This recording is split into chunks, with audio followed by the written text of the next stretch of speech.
Sebuah toko laundry meledak hebat, 2 orang wanita mengalami luka-luka. Ternyata dari perhitungan teman-teman kami di Giant Sea Wall Strategi selamatkan ekonomi nasional. Yang bersangkutan Nigeria. WNA Pakistan palsukan dokumen keimigrasian.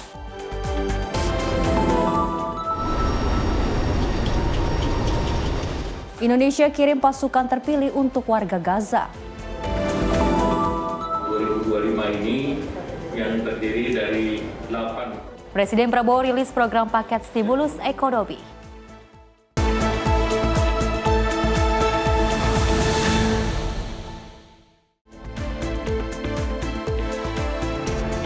Halo, selamat pagi pemirsa Simpo TV. Selamat pagi Luis. Selamat pagi Festi. Apa kabar pagi hari ini? Harus tetap semangat. Harus tetap semangat, harus tetap baik ya. Karena kita berdua akan terus memberikan informasi yang terbaik untuk pemirsa di rumah terkait dengan perpolitikan, ekonomi dan juga berita hiburan lainnya. Dan selain itu juga kami telah menyiapkan sejumlah informasi menarik lainnya seputar peristiwa bersama saya Luis Ayu. Dan saya Festi Rahmadi, ini dia Menyapa Indonesia Pagi selengkapnya.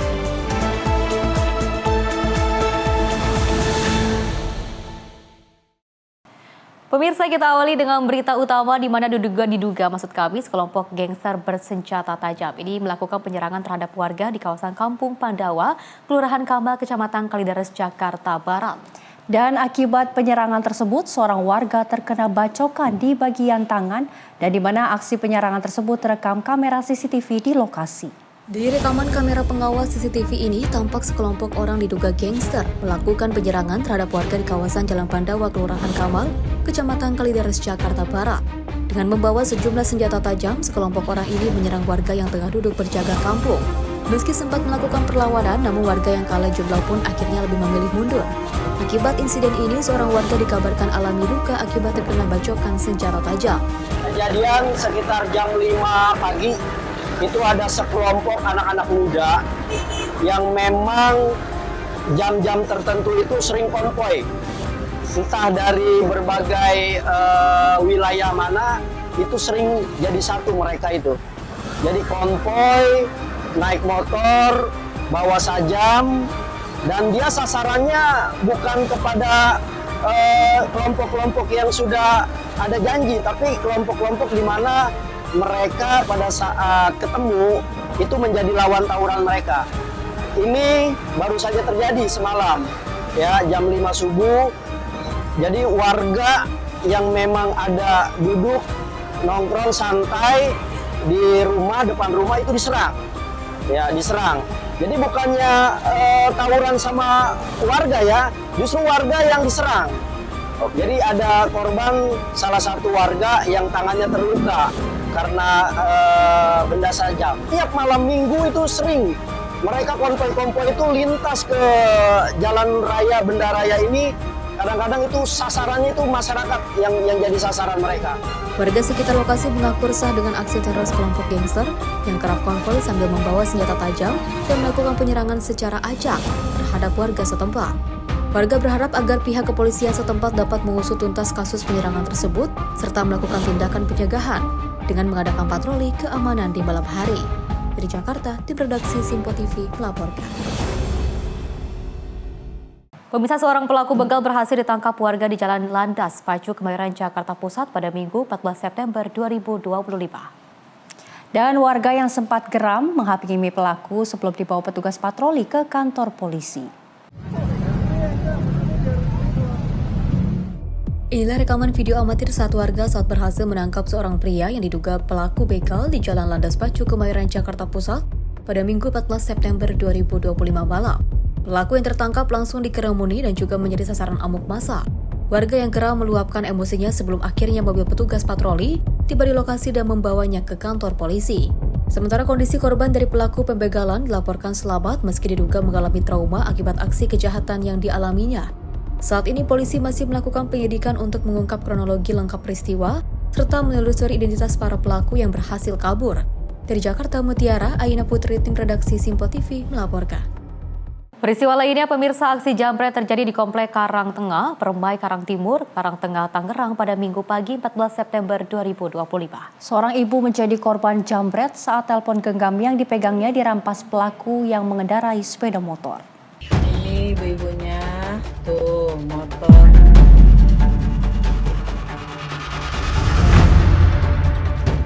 Inilah rekaman video amatir yang merekam detik-detik terjadinya aksi penjambretan di Komplek Karang Tengah, Permai, Tangerang pada Minggu 14 September 2025 pagi. Seorang pelaku yang mengendarai sepeda motor terlihat memepet seorang ibu yang sedang berjalan kaki sambil memegang HP. Pelaku kemudian dengan cepat mengambil HP yang berada di tangan HP ibu tersebut dan langsung tancap gas untuk melarikan diri. Korban yang kaget HP-nya dicuri, berlari mengejar pelaku dan berteriak meminta pertolongan. Namun nahas pelaku yang menggunakan sepeda motor dengan cepat meninggalkan korban. Hingga kini kasus ini masih dalam penyelidikan pihak Polsek Karang Tengah, termasuk mengumpulkan bukti dan menelusuri identitas pelaku melalui rekaman video yang beredar.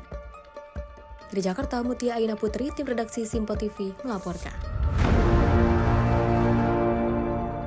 Sementara itu, seorang pelaku tawuran tewas dalam aksi tawuran antar dua kelompok remaja di Kota Bekasi, Jawa Barat pada awal Agustus 2025. Polisi juga menetapkan 4 orang tersangka dalam kasus ini. Dan selain menetapkan tersangka, polisi juga mengamankan barang bukti berupa senjata tajam yang digunakan para pelaku untuk tawuran. Dari rekaman video amatir yang beredar di media sosial ini, aksi tawuran terjadi di Jalan Muhammad Yamin, Bekasi Timur, Kota Bekasi pada 8 Agustus 2025 lalu. Puluhan remaja terlibat saling serang menggunakan petasan, molotov, hingga senjata tajam berukuran besar. Satu orang tewas usai diserang menggunakan celurit saat korban berusaha melarikan diri dari kepungan lawan. Atas peristiwa tersebut, Satreskrim Polres Metro Bekasi Kota berhasil menangkap 4 pelaku dan juga menetapkan sebagai tersangka, yakni HF, MF, YR, dan juga RD. Kapolres Metro Bekasi Kota mengatakan kedua kelompok yang tergabung dalam geng Burek dan juga geng Apel diduga sudah berjanjian melalui media sosial untuk melakukan tawuran sebelum akhirnya terlibat bentrok di lokasi kejadian. Dari tangan para pelaku, polisi mengamankan 2 senjata tajam jenis celurit yang juga digunakan untuk menganiaya korban hingga tewas. Korban mengalami luka di sejumlah bagian tubuh akibat sabetan sajam. Ada perkelahian antar geng yang mengakibatkan 1 orang meninggal dunia. Alhamdulillah ini berhasil kita ungkap. Jadi yang pertama, kejadian pada tanggal 8 Agustus 2025 kira-kira pukul 4 pagi di daerah Muhammad Yamin, Duren Jaya, Bekasi Timur, di mana korban 1 saudara AF 25 tahun meninggal dunia. Kemudian pelaku kita amankan 4, saudara HFA, MFA, YR, dan RDB. Ini waktu penangkapan hari Selasa 9 September. Kronologisnya pada tanggal 8 Agustus 2025 ini ada 2 kelompok geng. Yang pertama adalah geng Kampung Burak, kemudian yang kedua geng Apel. Ini mereka sepakat tawuran pada jam 3 di mana korban saudara AF ini tergabung dalam geng Apel. Kemudian mereka bertemu, kemudian bentrok di Jalan Prof. Muhammad Yamin.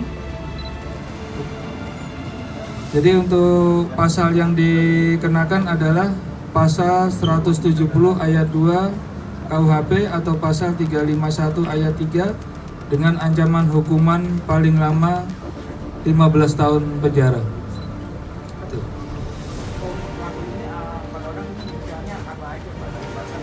Inisialnya HFA, MFA, YR, sama RDP. Untuk mempertanggungjawabkan perbuatannya, para pelaku terancam pasal 170 ayat 2 KUHP dengan ancaman hukuman maksimal 15 tahun penjara. Dari Bekasi, Jawa Barat, Muhammad Ridwan, Simpo TV melaporkan. Informasi lainnya, pemirsa, ada 2 pelaku curanmor juga di Kabupaten Prikseu, Lampung babak belur dihajar massa. Dan sebelum tertangkap, pelaku juga sudah berulang kali masuk penjara, sempat melepaskan tembakan dan beruntung tidak mengenai warga.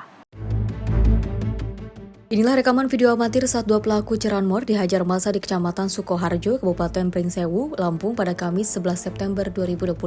Dua pelaku ini bernama Samsi Apero dan juga Ferli Saputra, warga Kabupaten Lampung Tengah. Mereka menjadi sasaran amukan massa setelah aksi curanmor yang dilakukan keduanya dipergoki oleh korban karena alarm motor yang dicuri berbunyi. Saat itu korban mengejar dan juga mendapat perlawanan dari pelaku dengan melepaskan tembakan sebanyak 3 kali dan beruntung tidak mengenai warga. Korban pun menabrak pelaku sehingga keduanya terjatuh dari motor dan menjadi sasaran amuk massa. Kasat Reskrim Polres Pringsewu, AKP Johannes Erwin Perlindungan Sihombing mengatakan kedua pelaku ini merupakan residivis kasus sama yang juga sudah berulang kali masuk penjara sejak tahun 2014. Keduanya dijerat pasal 365 KUHP tentang pencurian dengan kekerasan. Khusus Ferli Saputra juga dijerat Undang-Undang Darurat Nomor 12 Tahun 1951 tentang senjata api dengan ancaman pidana seumur hidup hingga hukuman mati.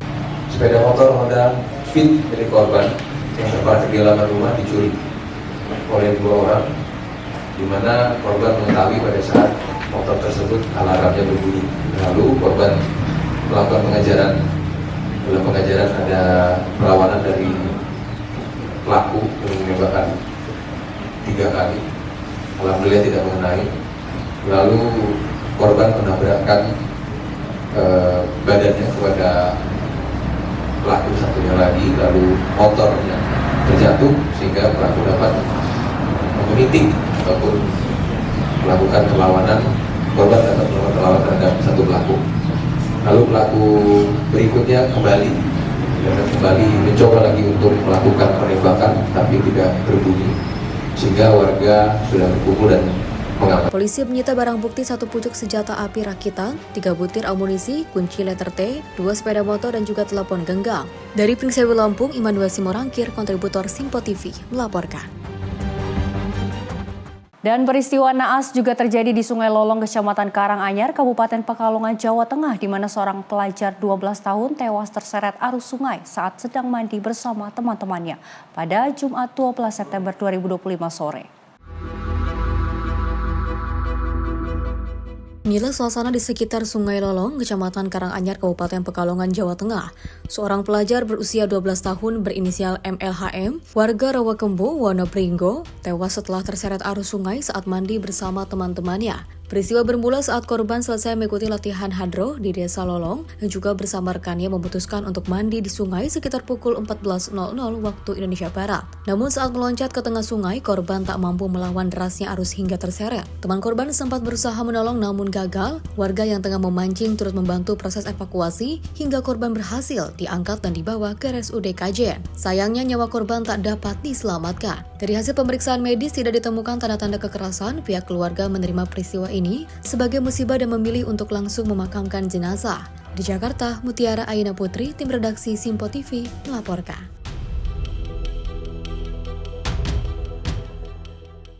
Bus pariwisata yang mengangkut rombongan tenaga kesehatan RS Bina Kesehatan Jember mengalami kecelakaan di jalur Bromo, Purbolinggo Minggu 14 September 2025. Dan pemirsa, 8 orang penumpang dilaporkan tewas termasuk seorang anak 7 tahun. Sementara puluhan lainnya mengalami luka-luka.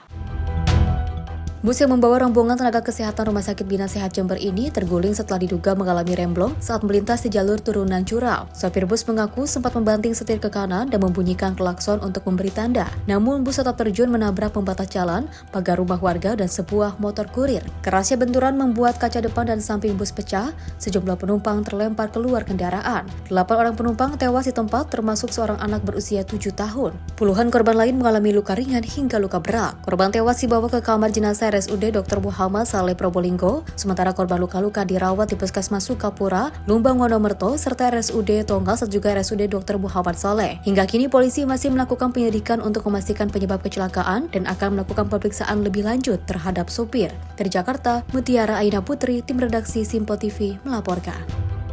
Ya, Vesti dan juga pemirsa, ini merupakan peristiwa yang sangat menyedihkan sekali ya, di mana rombongan tenaga kesehatan ini mengalami kecelakaan sehingga salah satunya ada yang meninggal dunia.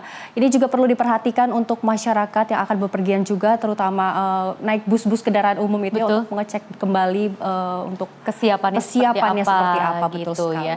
Dan kalau misalnya kita melihat memang dari peristiwa ini, kita juga turut berduka cita yang sedalam-dalamnya kepada puluhan yang juga korban yang terdampak dan juga yang meninggal dunia karena ini dikabarkan ini ada beberapa yang meninggal dunia dan juga ada yang meninggal di usia 7 tahun, ada anak 7 tahun yang juga meninggal yang terdampak dalam peristiwa seperti ini. Mudah-mudahan ke depannya kita bisa ada titik terang ya, apalagi kalau misalnya yang awalnya ini memang sebelumnya ingin melakukan sebuah kegiatan kemanusiaan seperti itu ya, dan tapi ini namanya juga kita takdir ya, tidak bisa mendahului dan juga tidak bisa ditebak seperti apa. Kita tetap harus berdoa apapun yang terjadi pastinya, dan mudah-mudahan kedepannya kita bisa jauh lebih berhati-hati lagi ketika akan berkendara ataupun ketika kita akan berpergian kemanapun Anda berada seperti itu. Mungkin bisa dilihat kembali seperti apa kesiapan dari kendaraannya. Kita juga harus pastikan agar kendaraan tersebut bisa lebih prima lagi sebelum nantinya juga kita akan berpergian. Tapi tidak hanya prima dari segi kendaraannya saja, tapi juga prima diri sendiri seperti itu, dan juga supir yang paling pentingnya ya, Luis dan juga pemirsa, karena kalau kita melihat pemberitaan ini kan awalnya ada di media sosial seperti itu ya, ketika kita berseliweran di berbagai media sosial, kita turut sangat merasakan kesedihan yang sangat mendalam. Mudah-mudahan keluarga yang ditinggalkan bisa diberikan ketabahan yang seluas-luasnya. Betul sekali, Festi. Dan informasi lainnya pemirsa akan kami sampaikan usai jeda. Tetaplah bersama kami di Sinpo TV.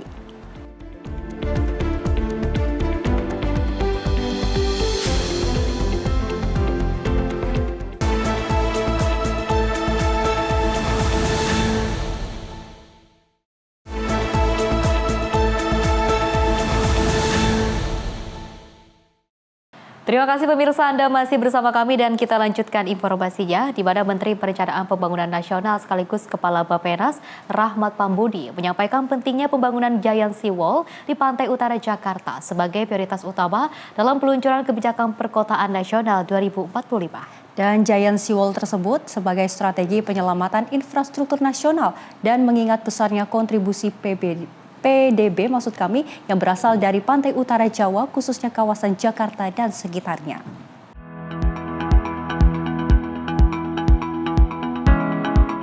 Dalam paparannya, Kepala Bappenas Rahmat Pambudi menjelaskan bahwa lebih dari 56% PDB nasional berasal dari Pulau Jawa dan 70% diantaranya terletak di pantai utara. Hal itu disampaikan dalam peluncuran kebijakan perkotaan nasional Senin 15 September 2025 di kantor Bappenas Jakarta. Rahmat menyebut 26% PDB nasional berasal dari kawasan aglomerasi Jakarta dan sekitarnya, dengan 18% berasal langsung dari ibu kota Jakarta. Rahmat menegaskan penyelamatan pantai utara Jakarta melalui proyek Giant Sea Wall sebagai cara untuk menyelamatkan ekonomi Indonesia. Melalui kebijakan perkotaan nasional 2045, Bappenas menyusun strategi komprehensif untuk mengintegrasikan infrastruktur pertahanan pantai, pengembangan kawasan baru, serta ketahanan lingkungan perkotaan. Giant Sea Wall adalah model baru pengembangan kawasan baru juga. Kenapa Giant Sea Wall harus didahulukan? Ternyata dari perhitungan teman-teman kami di Bappenas, bahwa 56% lebih PDB kita ada di Jawa.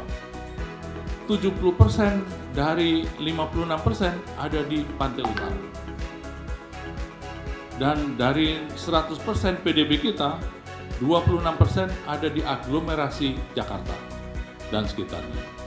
Dan 18% ada di Jakarta. Jadi penyelamatan infrastruktur wilayah pantai utara Jakarta adalah menyelamatkan Indonesia. Dari Jakarta, Sinpo TV melaporkan.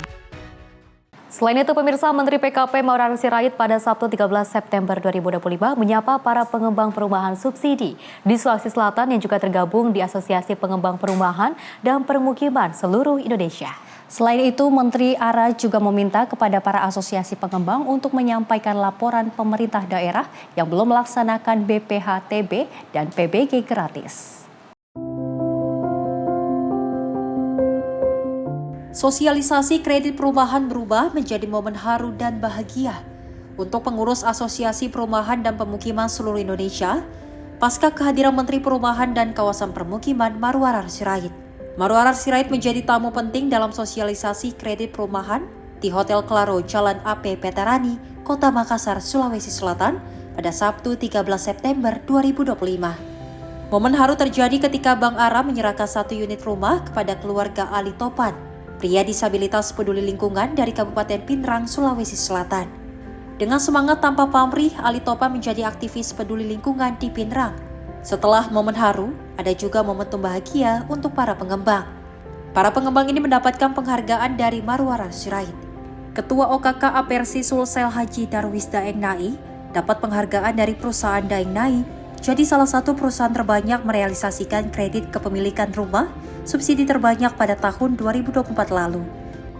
Allah menghadirkan pemikiran-pemikiran yang visioner dan cara-cara yang bisa membantu para pengusaha supaya makin bermakna. Kita aturan itu kan harus bermakna bagi ekosistem. Saya tidak ragu-ragu ekosistem kita itu yang sangat penting adalah pengembang. Ya, itu pengembang, konsumen, itu adalah ekosistem perbankan, ya, itu adalah ekosistem yang penting. Kepala daerah, kementerian terkait, menyangkut perizinan, itulah ekosistem. Tim redaksi Simpo TV melaporkan. Dari Menhan RI, Safri Samsudin ini menyaksikan penyerahan kawasan hutan tahap 4 dari Satuan Tugas Penertiban Kawasan Hutan kepada PT Agrinas Palma Nusantara. Acara yang berlangsung di Kejaksaan Agung ini menegaskan dukungan penuh dari Kemenhan atau Kemhan terhadap upaya pemerintah untuk mengambil kembali aset-aset negara yang dikuasai secara ilegal. Menteri Pertahanan RI Safri Samsudin menyaksikan penyerahan kawasan hutan tahap 4 dari Satuan Tugas Penertiban Kawasan Hutan kepada PT Agrinas Palma Nusantara. Penyerahan aset ini merupakan bagian dari program strategis nasional yang bertujuan mengembalikan kepemilikan sah negara atas sumber daya alam. Dalam operasinya, Satgas PKH telah menunjukkan kinerja yang sangat baik. Selama 8 bulan terakhir, Satgas berhasil menguasai kembali lahan seluas sekitar 3,3 juta hektar, jauh melebihi target awal yang ditetapkan. Penyerahan aset ini dilakukan secara bertahap dan penyerahan tahap keempat ini saja mencakup lahan seluas lebih dari 674.000 hektar. Secara keseluruhan, total lahan yang telah diserahkan kepada PT Agrinas Palma Nusantara mencapai sekitar 1,5 juta hektar, termasuk sekitar 1.600 hektar kebun sawit.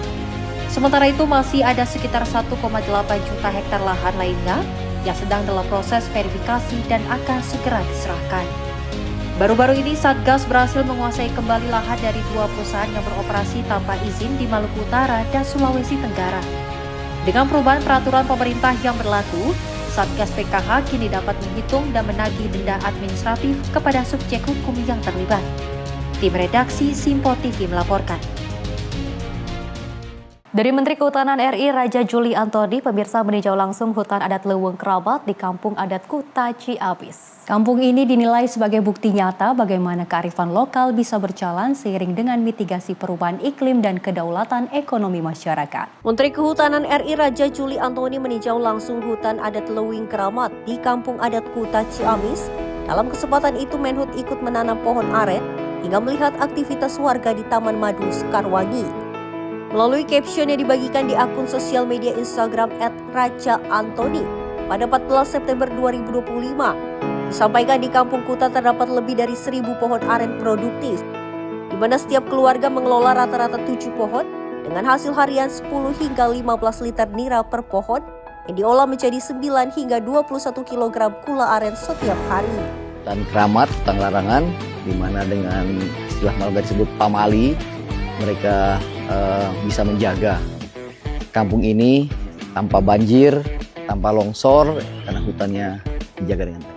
Kampung ini dinilai sebagai bukti nyata bagaimana kearifan lokal bisa berjalan seiring dengan mitigasi perubahan iklim dan kedaulatan ekonomi masyarakat.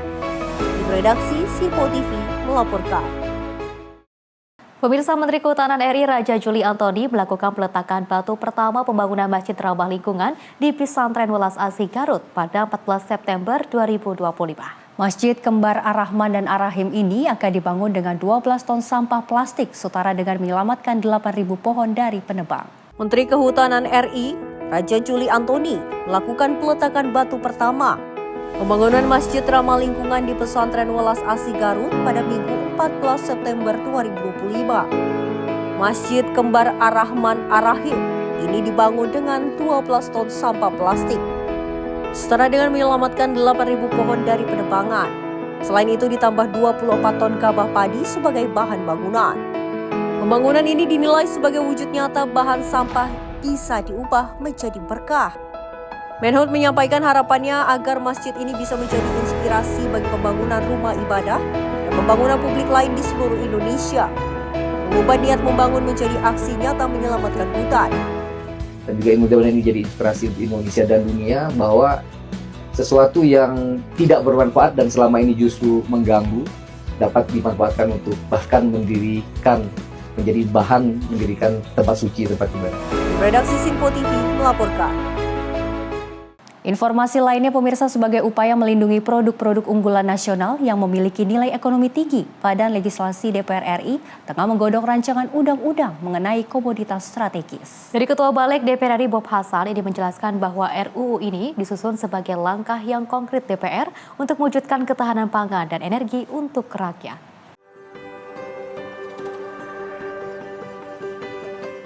Komoditas strategis merupakan barang atau produk yang tidak hanya memiliki nilai ekonomi besar, tetapi juga berkontribusi nyata terhadap pembangunan nasional. Komoditas ini dapat berupa bahan pangan, bahan baku industri, hingga sumber energi yang vital bagi keberlangsungan hidup masyarakat dan kemajuan negara. Melihat betapa vitalnya hal tersebut, Badan Legislasi atau Balik DPR RI mulai menggodok rancangan undang-undang mengenai komoditas strategis.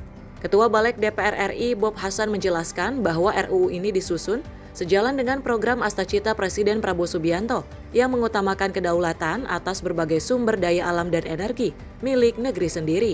Artinya di sini sesuai dengan program Astacita kita bahwa kita akan mengarah kepada hilirisasi yang tujuannya untuk ketahanan pangan, ketahanan energi dan tidak boleh terlepas daripada kedaulatan dan kemandirian.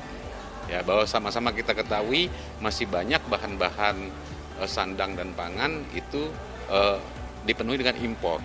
Hal ini sangat merugikan tentunya bagaimana pasokan di dalam negeri, bagaimana akhirnya di sektor hulu yaitu petani dan yang lain-lainnya itu sudah barang pasti terdesak, ya tentunya itulah yang menyebabkan angka pendapatan kita menjadi turun. Saya kira itu. Jadi komoditas strategis itu untuk memperhatikan sektor bagaimana tata kelola dan tata niaga. Ini komoditas strategis ini mengacu kepada sektor pertanian dan perkebunan. Ya, jadi tidak terlepas daripada hasil ternak, tidak terlepas juga dengan hasil-hasil perkebunan menjadi seperti contohnya pertekstilan ya. Pertekstilan itu kan bahan tekstil itu bisa dari kapas, bisa dari remin, bisa dari polyester dengan bahan baku dasarnya bermacam-macam. Nah, hal ini kan bisa, apakah ada pilihan yang secara alternatif, apakah ada pilihan mungkin ada kualitas, misalkan kalau kapas kita berkurang mungkin ada remin dan yang lain-lainnya. Jadi hal-hal yang seperti ini kalau tidak ada perhatian dan tidak ada tata kelola dan apalagi tata niaganya, sudah barang pasti ya kesemuaannya itu kalau tidak ada aturannya, ada pengaturannya, sudah barang pasti itu akan anjlok dan akan tidak memiliki satu daya kekuatan untuk mengarah kepada ketahanan yang berasaskan pada kemandirian dan RUU ini diharapkan mampu memperkuat nilai komoditas strategis Indonesia dari hulu hingga hilir industri perkebunan. Tim redaksi Sinpo TV melaporkan. Presiden Prabowo Subianto secara resmi merilis program paket ekonomi 8+4+5 2025 di Istana Kepresidenan Jakarta pada Senin siang. Tentunya pemirsa, program paket ekonomi ini terdiri dari 8 program akselerasi 2025, 4 program yang dilanjutkan di tahun 2026 dan 5 program penyerapan tenaga kerja. Presiden Prabowo Subianto menggelar rapat terbatas dengan sejumlah menteri di Istana Kepresidenan Jakarta pada Senin siang. Dalam rapat tersebut, Presiden Prabowo resmi merilis program paket ekonomi 8+4+5 2025. Program paket ini terdiri dari 8 program akselerasi 2025, 4 program yang dilanjutkan di tahun 2026, dan 5 program penyerapan tenaga kerja. Adapun beberapa program, yakni subsidi gaji bagi pekerja berpenghasilan di bawah 10 juta, perluasan insentif pajak penghasilan pasal 21 atau PPh 21 yang ditanggung pemerintah. Selain itu, perlindungan sosial bagi pekerja lepas, termasuk pengemudi ojol, hingga program cash for work ataupun kerja padat karya di sektor perhubungan maupun di sektor perumahan.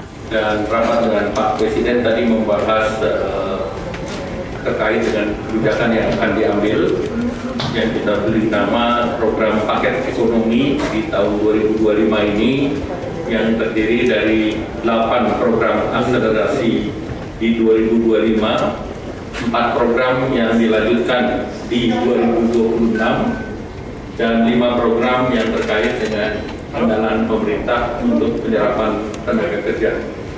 Mungkin slide-nya boleh ditayangkan.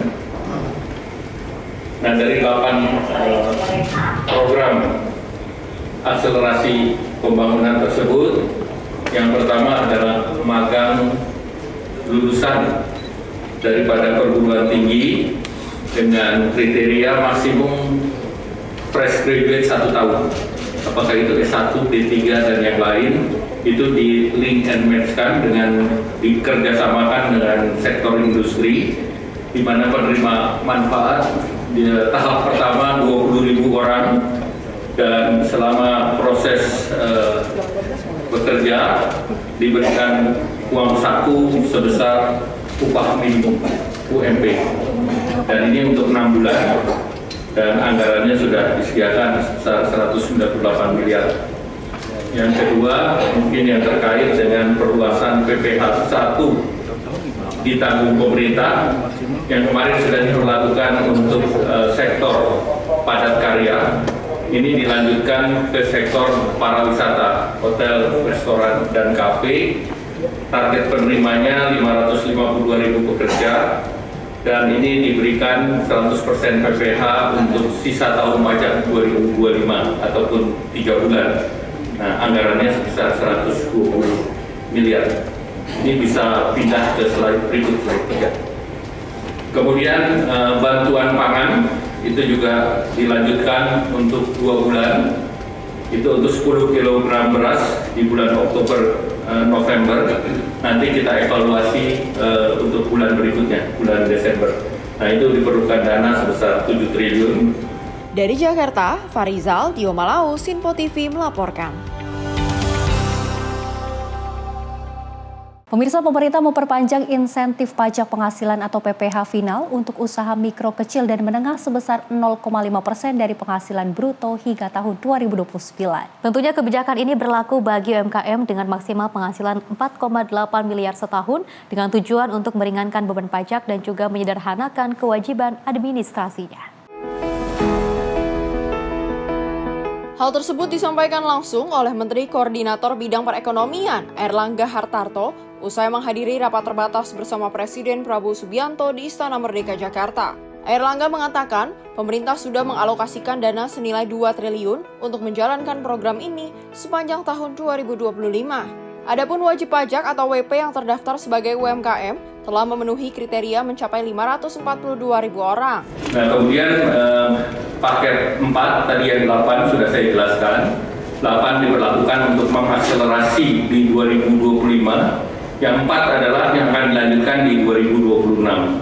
Yang pertama terkait dengan PPH final bagi UMKM yang pendapatannya 4,8 miliar setahun, itu pajak finalnya 0,5% dilanjutkan sampai 2029. Jadi tidak kita perpanjang 1 tahun, tetapi diberikan kepastian sampai dengan 2029. Kemudian tahun 2025 alokasinya sudah 2 triliun.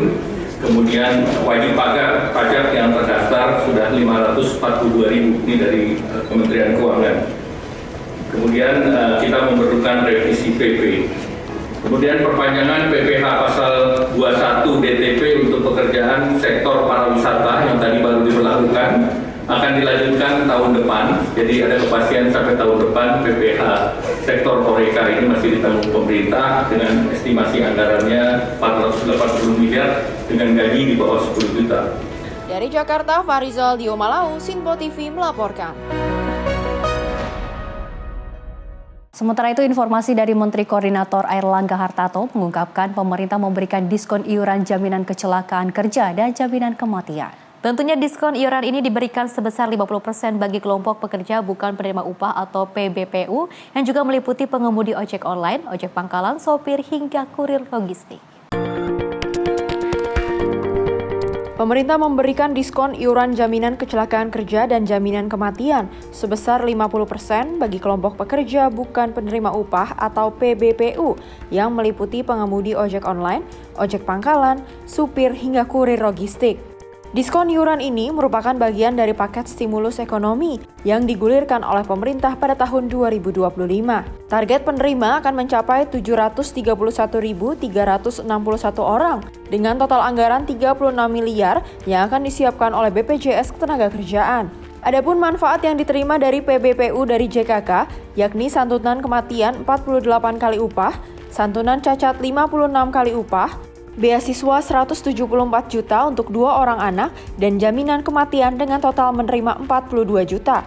Selain itu, manfaat layanan tambahan dari perumahan BPJS Ketenagakerjaan, bunganya akan diturunkan sebesar 2%. Kemudian program bantuan iuran jaminan kecelakaan kerja dan jaminan kematian bagi pekerja bukan penerima upah. Jadi ini bagi pekerja bukan penerima upah itu adalah pengemudi transportasi online atau ojol, ojek pangkalan, supir, kurir dan logistik. Target penerimanya adalah 731.361 orang. Diberikan diskon 50% untuk JKK dan JKM. Jadi JKK dan JKM itu tentunya kita berharap bahwa ini bisa diterima oleh ojol. Dan dana yang diperlukan adalah 36 miliar dan disiapkan oleh BPJS.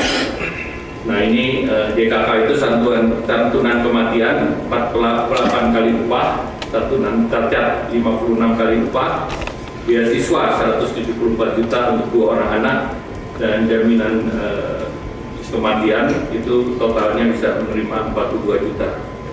Kemudian manfaat layanan tambahan dari perumahan BPJS Tenaga Kita tahu BPJS Tenaga punya program uang terkait dengan perumahan. Nah ini bunganya diturunkan. Jadi sebelumnya adalah BI rate plus 5%. Ini diturunkan menjadi BI rate plus 3%. Kemudian untuk penerima manfaat di mana itu bisa untuk menyicil rumah, bisa untuk down payment. Dan juga untuk para developer yang tadinya BI rate plus 6 diturunkan juga menjadi 4%. Ini seluruhnya dengan juga relaksasi slip dari OJK. Nah ini targetnya 150 miliar ditanggung oleh BPJS. Tahun ini ditargetkan sampai 1.000, namun tahun depan akan ditingkatkan jumlahnya dan ini akan mendukung program Bapak Presiden untuk menyediakan 3 juta rumah. Dari Jakarta, Farizal, Dio Malau, Sinpo TV melaporkan.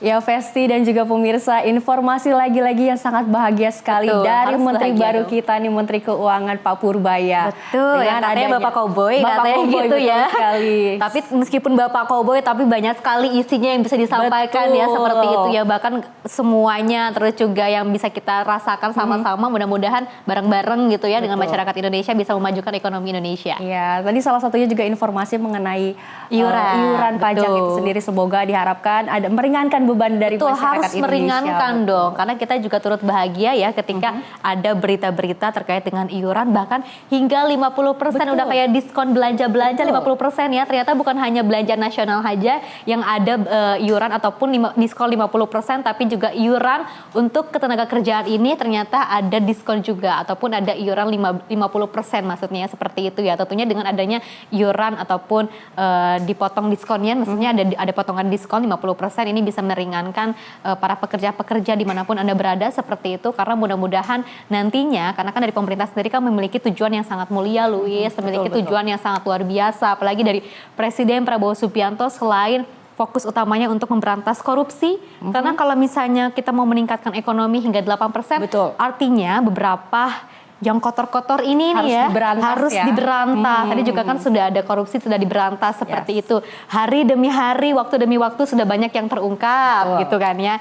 Nah dengan adanya program-program seperti Koperasi Desa Merah Putih, contohnya ini juga untuk meningkatkan suatu ekonomi Indonesia jauh lebih tinggi lagi hingga 8%, bahkan kita dipastikan akan lebih ya, mudah-mudahan seperti itu ya. Dan tentunya juga dengan adanya iuran 50% ini untuk meringankan masyarakat Indonesia, para pekerja khususnya, dan juga akan ada anggaran 36 miliar rupiah dari BPJS Ketenagakerjaan. Alhamdulillah ya Luis dan juga pemirsa, mudah-mudahan ke depannya ketika ada jaminan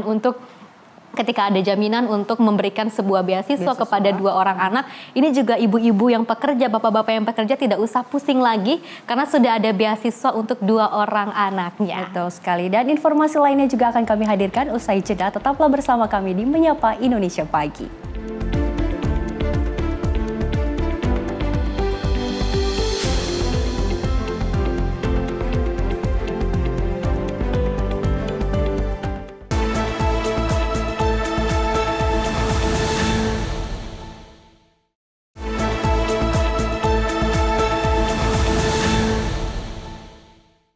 Terima kasih pemirsa, Anda masih bersama kami dan kita lanjutkan informasinya. Di mana Menteri Koperasi RI Ferry Juliantono ini meninjau Koperasi Desa Merah Putih, Desa Pucangan, Kecamatan Montong, Tuban, Jawa Timur pada 13 September 2025. Keberhasilan KDMP Pucungan dinilai lahir dari potensi lokal dan kemitraan strategis seperti dengan PT Perekonomian Pondok Pesantren Sunan Derajat. Menteri Koperasi RI Ferry Juliantono meninjau Koperasi Desa Merah Putih, Desa Pucangan, Kecamatan Montong, Tuban, Jawa Timur pada 13 September 2025.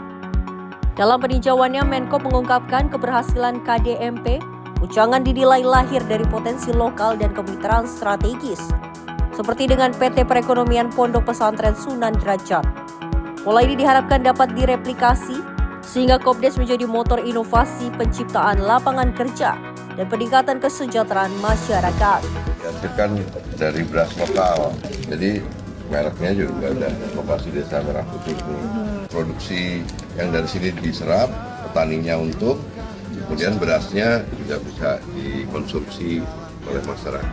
Dalam kesempatan itu, Menko pun mengungkapkan bahwa pesantren juga berperan sebagai pembina dan mentor bagi koperasi desa yang baru berkembang, mentransfer pengetahuan dan pengalaman untuk memperkuat pengelolaan koperasi desa.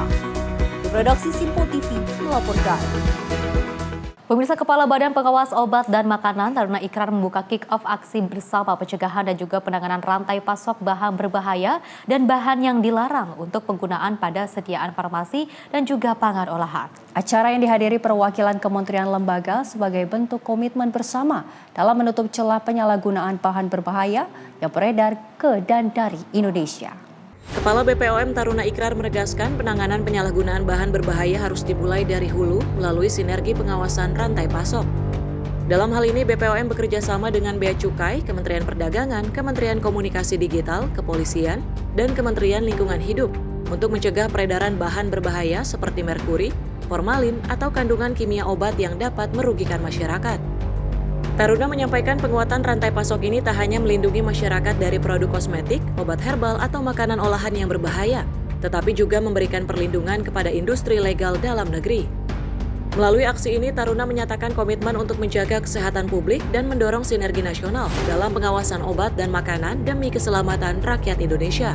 Kita punya komitmen bersama bahwa ini tanggung jawab kita bersama-sama. Mari kita kerja bersama-sama, khususnya berhubungan dengan rantai pasok bahan dasar. Kita masuk ke hulunya. Untuk apa? Pencegahan. Sebelum masalah itu sampai ke orang, sebelum digunakan oleh perusahaan-perusahaan yang sifatnya ilegal untuk melakukan tindak kejahatan. Contoh paling konkret, kalau misalnya bahan baku kosmetik yang mengandung merkuri kita tahan di ujung, tentu tidak akan ada dijual di lapangan kan. Demikian juga bahan kimia obat kalau kita tahan dari hulunya, tidak akan sampai masuk ke obat-obat herbal atau makanan-makanan yang mengandung itu, atau formalinnya kita awal dari bawah, dan itu kan domainnya ada di Bea Cukai, ada di perdagangan dan seterusnya. Jadi kita sekarang melangkah lebih jauh lagi bersama-sama, bukan hanya Badan POM. Untuk apa? Dengan ke Bea Cukai, dari Kementerian Keuangan Bea Cukai, Direktorat Jenderal Bea Cukai, kita dengan karantina, kita bekerja sama dengan Kementerian Komunikasi Digital, kita bekerja sama dengan Kementerian Perdagangan, kita bekerja sama dengan kepolisian, dengan lingkungan hidup, dan bukan hanya itu, dengan pengusaha sendiri yang legal, pengusaha legal, supaya kita lindungi juga bukan hanya rakyat, industri-industri legal ini. Dari Jakarta, Jihan Nabila, Azizul Hakim, Sinpo TV melaporkan. Pemirsa, dari Badan Pengawas Obat dan Makanan atau BPOM ini menegaskan produk mie instan Indomie rasa soto Banjar Limau Kuit yang juga ditemukan mengandung etilen oksida di Taiwan bukan ekspor resmi dari produsen Indofood. Kepala BPOM Taruna Ikrar ini menjelaskan produk tersebut diduga diekspor oleh trader tanpa sepengetahuan produsen dan saat ini sudah ditarik dari pasaran oleh otoritas Taiwan. Kepala BPOM Taruna Ikrar menegaskan temuan mie instan di Taiwan terkait kandungan etilen oksida terjadi karena perbedaan standar antar negara. Taruna menjelaskan bahwa Indonesia mengikuti standar WHO dengan batas maksimal 0,1 mg yang masih diperbolehkan, sementara beberapa negara lain bahkan memberi batas hingga 0,7 mg. Namun untuk di negara Taiwan ketentuan yang berlaku lebih ketat, yaitu kadar etilen oksida harus di angka 0. Taruna menyampaikan produk yang dipermasalahkan bukan merupakan ekspor resmi dari produsen di Indonesia, melainkan diduga merupakan produk yang dibawa secara pribadi oleh individu. Intinya begini, ini berhubungan dengan temuan mie instan yang ada di Taiwan. Isinya mengandung etilen oksida. Nah, etilen oksida kalau menurut standarnya, ada beberapa negara, kalau kita standar, kita mengikuti standar WHO. Standar kita itu 0,1 miligram. Itu masih diperbolehkan. Nah, tapi ada beberapa negara, itu juga ada. Bahkan di beberapa negara yang lain ada yang sampai 0,7. Itu masih diizinkan, tapi kalau kita jangan lewat 0,1, itu standar yang ada di negeri kita. Nah, selama dia di bawah itu masih diperbolehkan etilen oksidanya. Tapi ada beberapa negara, khususnya ada 2 negara yang saya tahu yang menginginkan zero. Salah satunya adalah Taiwan. Oleh karena itu, pada saat produk itu masuk ke Taiwan, itu dipermasalahkan. Nah, tapi harus saya klarifikasi bahwa menurut kami sudah panggil dari Indofood, bahwa itu bukan distribusi yang sifatnya ekspor dari Indonesia. Itu mungkin barang bawaan yang ada di sana. Jadi kesimpulannya, yang ada di Taiwan itu bukan diperdagangkan sebetulnya, tapi dibawa oleh orang. Tapi apapun namanya, ini menjadi atensi kita, atensi Badan POM. Dari Jakarta, Jihan Nabila, Azizul Hakim, Sinpo TV melaporkan. Festi dan juga pemirsa, ini merupakan kabar yang mengejutkan bagi kami ya, warga Indonesia pecinta mie instan. Karena memang di salah satu negara yang tadi sudah disebutkan ini ternyata terdapat kandungan yang sangat membahayakan, berbahaya. Dan ternyata faktanya bahwasanya itu juga merupakan produk ilegal, bukan secara resmi produksi dari Indonesia sendiri. Dan sangat disayangkan sekali ya, kalau tadi kita melihat ada kabar gembira soal iuran 50%. Tapi pada saat ini kita harus mendapatkan kabar yang tadi seperti yang Luis katakan, mengejutkan dan juga menyedihkan ketika para orang-orang Indonesia, terkhususnya ini ya Luis dan juga pemirsa, pasti penyuka sekali dengan mie instan. Apalagi rasanya soto, rasanya yang nikmat, rasanya yang gurih, asin gitu kan. Apalagi dicampur sama yang namanya cabai rawit, pedes banget ya. Itu kan jadi lapar banget ya pagi ini ya. Pengen banget rasanya langsung makan mie instan. Disayangkan sekali kalau ternyata banyak sekali pecinta mie instan nih ya, Luis dan juga pemirsa, dibandingkan penyuka makanan yang sehat seperti itu ya, seperti makan makanan bergizi ataupun yang direbus-rebus. Tapi kebanyakannya masyarakat Indonesia ini lebih lebih instan lagi karena ingin memiliki mie instan seperti itu ya. Maka dari itu ketika ada beberapa makanan yang banyak sekali digemari oleh masyarakat Indonesia, terus juga disukai oleh orang-orang tidak hanya di Indonesia tapi juga bahkan sudah mancanegara dan bahkan di luar negeri juga sudah ada yang namanya mie instan seperti itu ya. Dan mudah-mudahan kedepannya dari produk-produk favorit ini bisa dikemas kembali dengan baik, bisa dilihat lagi standarisasinya seperti apa agar bisa sesuai dengan BPOM ya. Dan kalau kita lihat juga sangat apresiasi sekali kepada Badan Pengawas Obat dan Makanan ini juga yang telah melakukan beberapa pengawasan makanan, obat dengan sangat baik dan dengan sangat sigap maksud kami ya. Dan mudah-mudahan kedepannya bahan-bahan ilegal yang memiliki tadi juga ada kandungan zat oksida itu juga sangat berbahaya sekali. Dan bahkan ilegal ini apalagi kalau misalnya bahan ini dimakan oleh anak-anak, Louis, ini sangat bahaya sekali ya. Dan kita juga sebagai orang tua dan juga orang-orang dewasa harus bisa lebih aware lagi, harus bisa lebih melihat seperti apa sih kemasannya, komposisinya seperti apa, dilihat dulu ada kandungan apa-apanya dulu seperti itu ya. Dan mudah-mudahan dengan adanya langkah seperti ini kedepannya bahan-bahan yang berbahaya ini tidak beredar lagi kemana-mana. Dan informasi kita lanjutkan pemirsa, di mana seorang warga negara Pakistan ini palsukan sejumlah dokumen keimigrasian untuk mengajukan paspor Republik Indonesia. Dan tujuannya untuk tinggal lebih lama di Indonesia karena telah menikah secara siri dengan wanita Indonesia.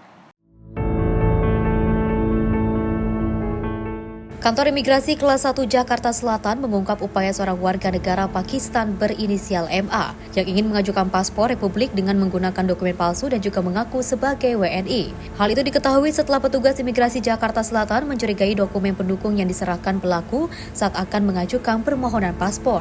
Pelaku kemudian langsung diamankan dan setelah diintegrasi, pelaku tidak memiliki izin tinggal yang sah dan telah membayar sejumlah uang kepada seorang WNA Pakistan lainnya bernama Abid untuk memasukkan dokumen pribadinya. Pada petugas, pelaku mengaku terpaksa memasukkan identitasnya karena ingin tinggal lebih lama di Indonesia usai menikahkan secara siri wanita Indonesia. Kedatangannya itu untuk wisata, makanya dia menggunakan izin tinggal kunjungan. Terus kemudian selama tinggal di Indonesia, itu berkenalan dengan beberapa wanita di Indonesia, lalu kemudian sempat menikah siri. Oleh karena itu mungkin dari situ yang bersangkutan mendapat ide untuk tinggal lebih lama di Indonesia dengan berusaha mendapatkan paspor Indonesia. Dan dari situlah mulai meminta bantuan kepada salah seorang rekan warga negara Pakistannya untuk dibuatkan dokumen aspal ini dalam rangka pembuatan paspor di Kantor Imigrasi Jakarta Selatan. Selain menahan seorang WNA Pakistan, petugas imigrasi Jakarta Selatan juga mengamankan WNA asal Nigeria berinisial UCV karena dianggap telah overstay dari izin tinggal yang juga ditentukan. Kepada kedua WNI ini selain dijerat pasal tentang keimigrasian, juga akan dilakukan tindakan deportasi ke negaranya masing-masing. Dari Jakarta, kontributor Simpo TV melaporkan. Pemirsa, Festival Bunga Tahunan Floriade di Canberra resmi dibuka dengan pameran memukau sejuta tulip yang juga mengubah kota menjadi lautan berwarna. Penyelenggaraan optimis jumlah pengunjung tahun ini dapat melampaui 500 juta orang. Canberra menyambut musim semi dengan membuka Floriade ke-38 yang menyuguhkan pameran 1 juta tulip dan juga mengubah kota menjadi lautan warna. Rekaman menunjukkan puluhan pengunjung berjalan di sekitar taman tulip berwarna-warni dan mengabadikan momen. Sementara beberapa seniman terlihat melukis di depan hamparan bunga. Sebanyak 1 juta bunga di Commonwealth Park melalui berbagai tataan taman. Terdapat pula 300.000 bibit bunga yang juga ditanam di seluruh wilayah Canberra sebagai bagian dari rencana komunitas Floriade.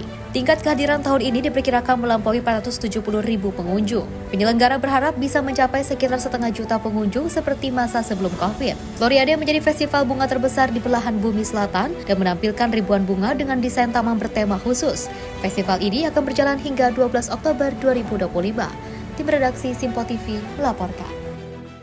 Pemirsa, Meksiko rayakan Hari Kemerdekaan ke-215 maksud kami pada Senin 15 September 2025. Jalanan di ibu kota Mexico City sudah dipenuhi hiasan trikolor dengan gambar elang, bendera dan juga tokoh nasional. Untuk pertama kalinya, Presiden Claudia Sheinbaum akan memimpin tradisi tangisan Dolores dari balkon Istana Nasional. Gambar yang diambil pada Sabtu 13 September 2025 menunjukkan suasana meriah di pusat kota dengan hiasan warna-warni. Puncak perayaan adalah tradisi tangisan Dolores, seruan yang disampaikan Pastor Miguel Hidalgo pada 1810 dan juga menjadi pemicu Perang Kemerdekaan Meksiko. Setiap tahun Presiden mengulangi tradisi itu dari balkon Istana Nasional sambil memukul lonceng bersejarah yang juga pernah digunakan Hidalgo. Tahun ini Presiden Claudia Sheinbaum menjadi perempuan pertama yang menyampaikan seruan bersejarah itu. Banyak warga Meksiko mengaku bangga dan antusias melihat seorang perempuan memimpin upacara nasional. Sepanjang jalan di ibu kota, pedagang kaki lima ramai menjual bendera, topi, topeng hingga pernak-pernik meriah. Alun-alun Zocalo juga dipenuhi hiasan patriotik yang juga bercahaya pada malam hari dan juga menarik kerumunan warga. Perayaan tahun ini akan diisi berbagai acara budaya seperti konser, pameran, hingga pertunjukan kembang api. Presiden Sheinbaum dijadwalkan hadir bersama anggota kabinetnya. Meksiko resmi memproklamasikan kemerdekaan dari Spanyol pada 1821 setelah lebih dari 3 abad di bawah kekuasaan kolonial. Tim redaksi Simpo TV melaporkan. Informasi lainnya, pemirsa, Kepala Staf Angkatan Darat Maruli Simanjuntak klaim gelaran kejuaraan judo Asia di tingkat kadet dan junior 2025 menjadi yang terbesar sepanjang sejarah. Hal tersebut dipastikan usai menerima sejumlah apresiasi dari sejumlah kalangan dari berbagai negara. Penyelenggaraan kejuaraan Asian Cadet and Junior Judo 2025 di Jakarta resmi berakhir, di mana Indonesia sebagai tuan rumah menempati posisi 12 dengan raihan 1 medali. Kepala Staf Angkatan Darat sekaligus Ketua Umum Pengurus Besar Persatuan Judo Seluruh Indonesia, Jenderal TNI Maruli Simanjuntak mengungkapkan, gelaran edisi tahun ini menjadi yang terbesar sepanjang sejarah bergulirnya kejuaraan tersebut. Maruli menerangkan, melalui kejuaraan di tahun ini menjadi kesempatan bagi para atlet muda tanah air untuk merasakan atmosfer pertandingan bertaraf internasional, sehingga mampu melahirkan calon jawara di kemudian hari. Diketahui memang, kejuaraan ini diikuti 400 judoka muda dari 22 negara di benua Asia, di mana negara Uzbekistan dan Kazakhstan dan Korea Selatan tampil mendominasi di setiap kategori perlombaan. Adapun Maruli berharap melalui kejuaraan ini mampu meningkatkan berbagai potensi kerjasama untuk kemajuan judo Indonesia sebagai bentuk persiapan di kompetisi internasional dalam waktu dekat. Itu saya poin dari kita penyelenggaran, salah satu poin dari penyelenggaran ini adalah memotivasi atlet-atlet kita. Kalau yang kedua, kami juga ingin memperkenalkan Indonesia, ya, karena banyak orang yang masih menganggap negara kita ini masih dianggap masih terbelakang lah. Gitu. Tapi setelah mereka melihat bagaimana kita menyelenggarakan, kita sudah hampir seluruhnya menyampaikan kepada saya bahwa inilah penyelenggaraan terbaik yang pernah mereka lihat. Mudah-mudahan ini kerjasama nanti kita akan lakukan untuk supaya judo juga bisa berkembang. Dari Jakarta, Max Azizul Hakim, Simpo TV melaporkan.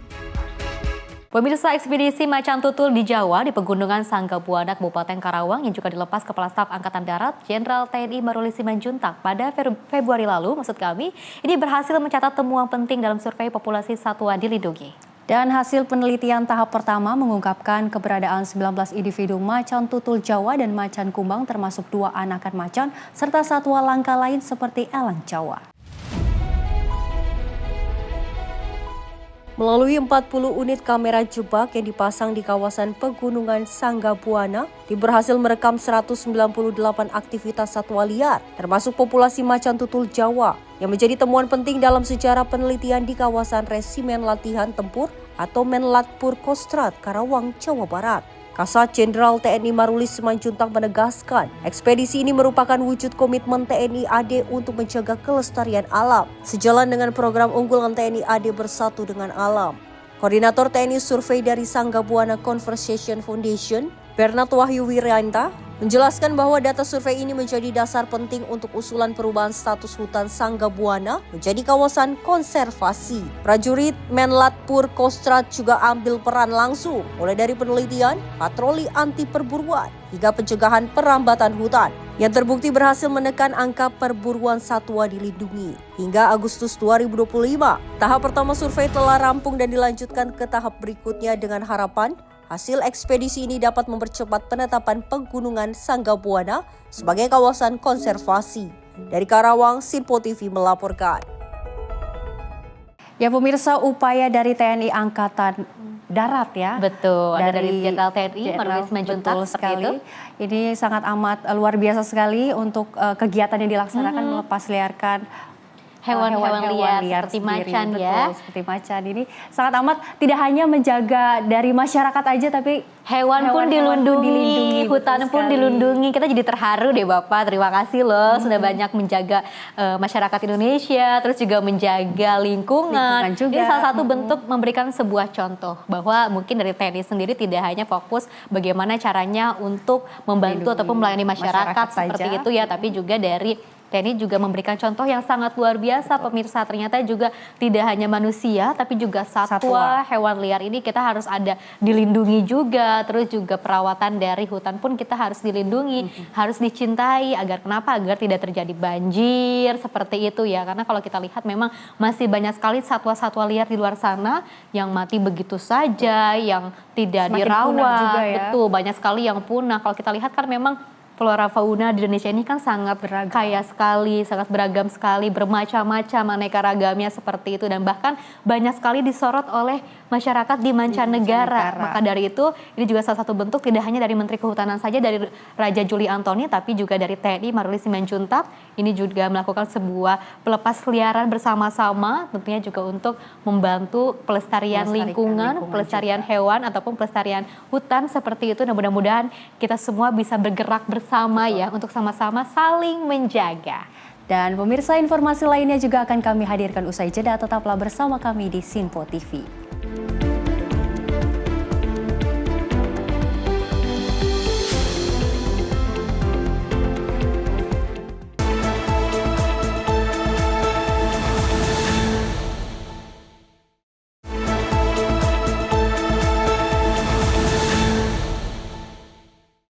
Terima kasih pemirsa, Anda kembali menyaksikan Menyapa Indonesia Pagi. Informasi kami lanjutkan.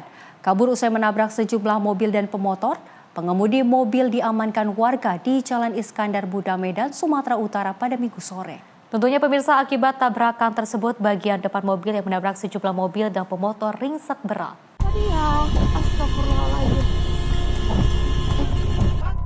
Inilah video milik warga saat mobil SUV yang dikendarai seorang pria berusaha melarikan diri usai menabrak sejumlah mobil dan wanita pengendara sepeda motor. Pelariannya terhenti setelah mobil yang dikendarai menabrak mobil angkutan umum. Warga yang kesal memaksa supir mobil yang menabrak sejumlah mobil dan pemotor keluar dari dalam mobil yang dikendarainya dan juga nyaris diamuk massa. Denny, saksi mata pada Senin siang, mengatakan sebelum diamankan warga, mobil tersebut telah menabrak pemotor dan mobil di Jalan Gatot Subroto, Medan. Usai menabrak, mobil malah tancap gas menuju arah Jalan Iskandar Muda, Medan. Pemilik mobil dan pengendara lain kemudian mengejar pengendara mobil yang berusaha kabur hingga akhirnya terhenti setelah menabrak mobil angkot. Akibat tabrakan tersebut, bagian depan mobil yang menabrak sejumlah mobil dan pemotor ringsek berat. Kalau yang dapat gunain dari Facebook, jadi aku mati. Saya mau dipakai. Waktu saya yang dagang udah sih ditabraknya itu, bam, baru berhenti dia. Banyak kok yang tabrakannya bang? Banyak bang, ada angkot kena juga. Dari video dan dua kereta juga saya kurang tahu, tapi kira ada perempuan di kerabat juga naik kereta.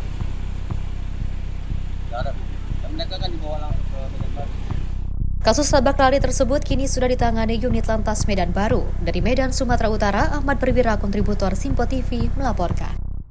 Pemirsa, viral sebuah video di media sosial menampilkan mobil yang ditumpangi seorang perempuan diambil paksa oleh orang tidak dikenal di Tambun Utara, Kabupaten Bekasi, Jawa Barat. Dari keterangan kepolisian, kejadian tersebut dipicu oleh kesalahpahaman terkait gadai mobil. Saat ini proses mediasi tengah dilakukan. Beginilah rekaman video viral seorang perempuan dipaksa keluar dari mobilnya saat berada di SPBU wilayah Gabus, Tambun Utara, Kabupaten Bekasi, Jawa Barat. Sejumlah orang mendesak pengemudi untuk keluar hingga histeris. Menyusul video viral tersebut, pihak kepolisian melakukan penyelidikan dan juga mengamankan mobil yang diperebutkan di Mapolsek Tambun Selatan. Kapolres Metro Bekasi Kombes Mustafa pada Senin siang menjelaskan, insiden ini bermula saat pengendara wanita menggadaikan mobil ke pihak pertama senilai 6 juta rupiah. Kemudian oleh pihak pertama digadaikan lagi ke pihak kedua senilai 35 juta rupiah hingga terjadi kesalahpahaman antar para pihak. Bermula dari ibu ini menggadaikan mobil ke pihak pertama seharga juta rupiah. Kemudian sama penerima gadai pertama, mobil ini digadaikan ke pihak ketiga 35 juta rupiah. Ibu menagih ke pihak pertama mobil pihak kedua. Kemudian pihak ketiga ini, karena ibu ini naik, takutnya mobil dibawa lari, makanya terjadi peristiwa seperti itu. Yang jelas orang yang narik itu sudah ada, kemudian mobil juga sudah kita amankan. Intinya siang ini coba kita pertemukan antara pihak mobil pertama, penggadai pertama dan penggadai yang kedua. Ini kita pertemukan. Karena apa? Kalau kita bicara peristiwanya kan ibu dengan pihak pertama tidak bisa kita lepaskan. Pihak pertama dengan pihak kedua kan juga tidak bisa kita lepaskan. Ini kan saling mengait. Nah, makanya siang ini kan coba kita pertemukan antara ibu, pihak menerima gadai pertama dan penggadai yang kedua. Yang jelas mobilnya ada, nanti coba kita pertemukan. Kebetulan ibu ini berdomisili di daerah Jakarta Selatan. Ada pertanyaan? Ini berarti kesalahpahaman saja ya? Ya bisa dibilang kesalahpahaman, tapi ya sebenarnya kita tangani, kita respon cepat. Mobil dengan terduga pelaku yang nyeret sudah ada, tapi kan ini kan kita tidak bisa meninggalkan pihak penggadai pertama maupun mobil yang pertama. Kenapa? Ya penggadai yang kedua ini kan merasa aku sudah membayar 35 juta kepada pihak yang pertama. Kan harusnya kan minimal mengembalikan uang dulu, pihak pertama kepada pihak kedua kan kembalikan uang. Saat ini mobil yang sempat diambil paksa telah diamankan di Mapolsek Tambun Selatan. Pihak-pihak yang terlibat sudah dipertemukan untuk penyelesaian dengan difasilitasi kepolisian. Kasusnya ditangani Mapolsek Tambun Selatan dan Polres Metro Bekasi. Dari Bekasi, Muhammad Ridwan, kontributor Simpo TV, melaporkan. Sebuah ledakan hebat memporak-porandakan sebuah laundry dan 2 rumah warga di sebuah rumah susun di kawasan Kemayoran, Jakarta Pusat pada Jumat siang. 2 wanita yang juga merupakan pegawai laundry dan warga berusia lansia ini mengalami luka-luka sehingga harus dilarikan ke rumah sakit untuk mendapatkan pertolongan medis.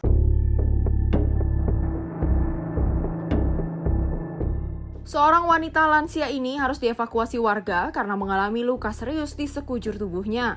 Korban bernama Komariah terluka usai terkena serpihan material akibat ledakan hebat yang terjadi di sebuah laundry clean bar di lantai dasar rumah susun Boeing 4A, Kelurahan Kebun Kosong, Jakarta Pusat pada Jumat siang. Selain lansia yang tengah berjalan kaki di depan kios, korban luka lainnya adalah Rahmatri Rahim, seorang wanita pegawai laundry.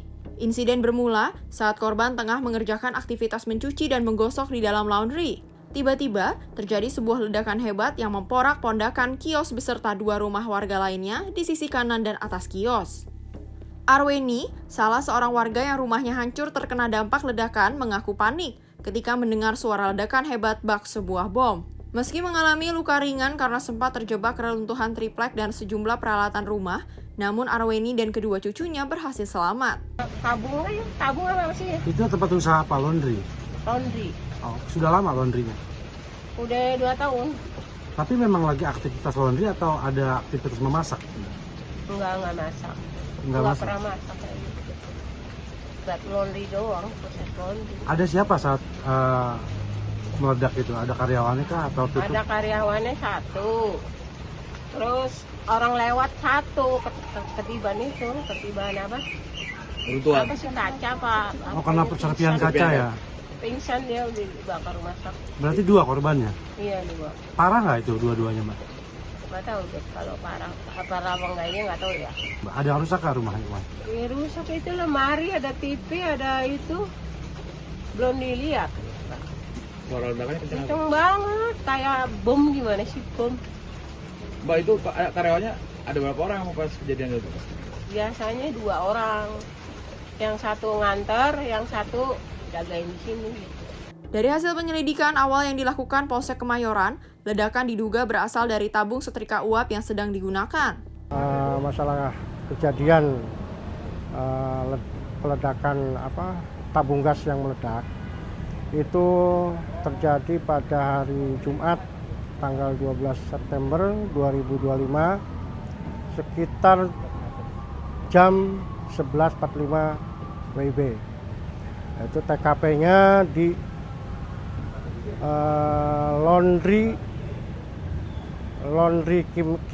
Kimran, Jalan Rusun Boeing 4A, Kelurahan Kebon Kosong, Kemayoran, Jakarta Pusat. Kronologis kejadian itu sekitar jam 11.45 WIB, itu ledakan tabung gas tersebut meledak. Itu karena ledakannya itu bukan dari tabung gasnya, bukan dari tabung air yang berisi air untuk uap, yang menghasilkan uap untuk gosok pakaiannya. Selain meminta keterangan dari sejumlah saksi dan korban, polisi juga melakukan pemeriksaan terhadap Heri Hartarto, si pemilik laundry. Namun polisi belum bisa menyimpulkan apakah ada unsur kelalaian atau ketidaksengajaan yang menyebabnya terjadinya ledakan. Dari Jakarta, Dio Malau, Sinpo TV melaporkan.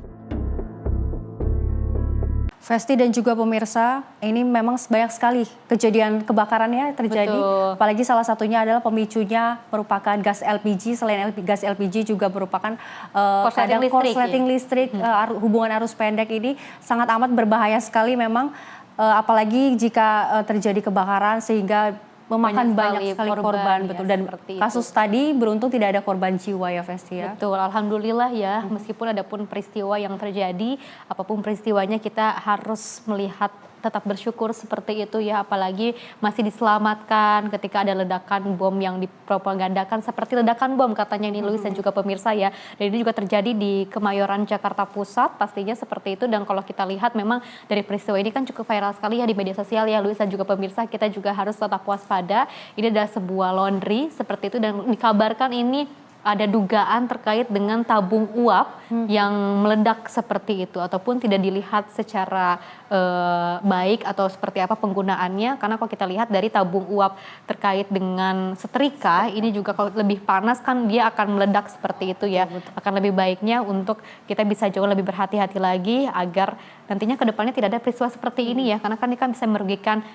yang juga ikut laundry di sana seperti itu. Ini juga kalau dikabarkan dari beberapa pegawai dari laundry tersebut ini dilarikan ke rumah sakit seperti itu Luis ya. Mudah-mudahan kepada korban ataupun orang-orang yang terdampak di sana bisa diberikan segera kesembuhan, kepulihan seperti itu ya. Dan sangat menyedihkan sekali ketika ada orang ataupun seorang lansia yang tadinya juga hanya ingin lewat saja tapi juga harus terdampak seperti itu ya. Namanya peristiwa kita tidak bisa tahu ya, bisa saja kapan saja terjadi, bisa hari ini, besok, lusa atau kapanpun kita tidak bisa menebaknya, kita tidak bisa menolaknya ataupun menahannya seperti itu. Maka dari itu kita harus jauh bisa lebih berhati-hati lagi agar hal serupa maksud kami tidak kembali lagi. Betul sekali. Dan informasi lainnya pemirsa akan kami lanjutkan, salah satunya ini dari tim SAR gabungan yang menemukan anak laki-laki berinisial NS berusia 4 tahun di kolam ikan dalam kondisi meninggal dunia di Kecamatan Tajur Halang, Kabupaten Bogor, tepatnya pada Minggu 14 September 2025. Dan korban sebelumnya ini sudah dilaporkan hilang pada Sabtu 13 September saat terakhir terlihat bermain sendirian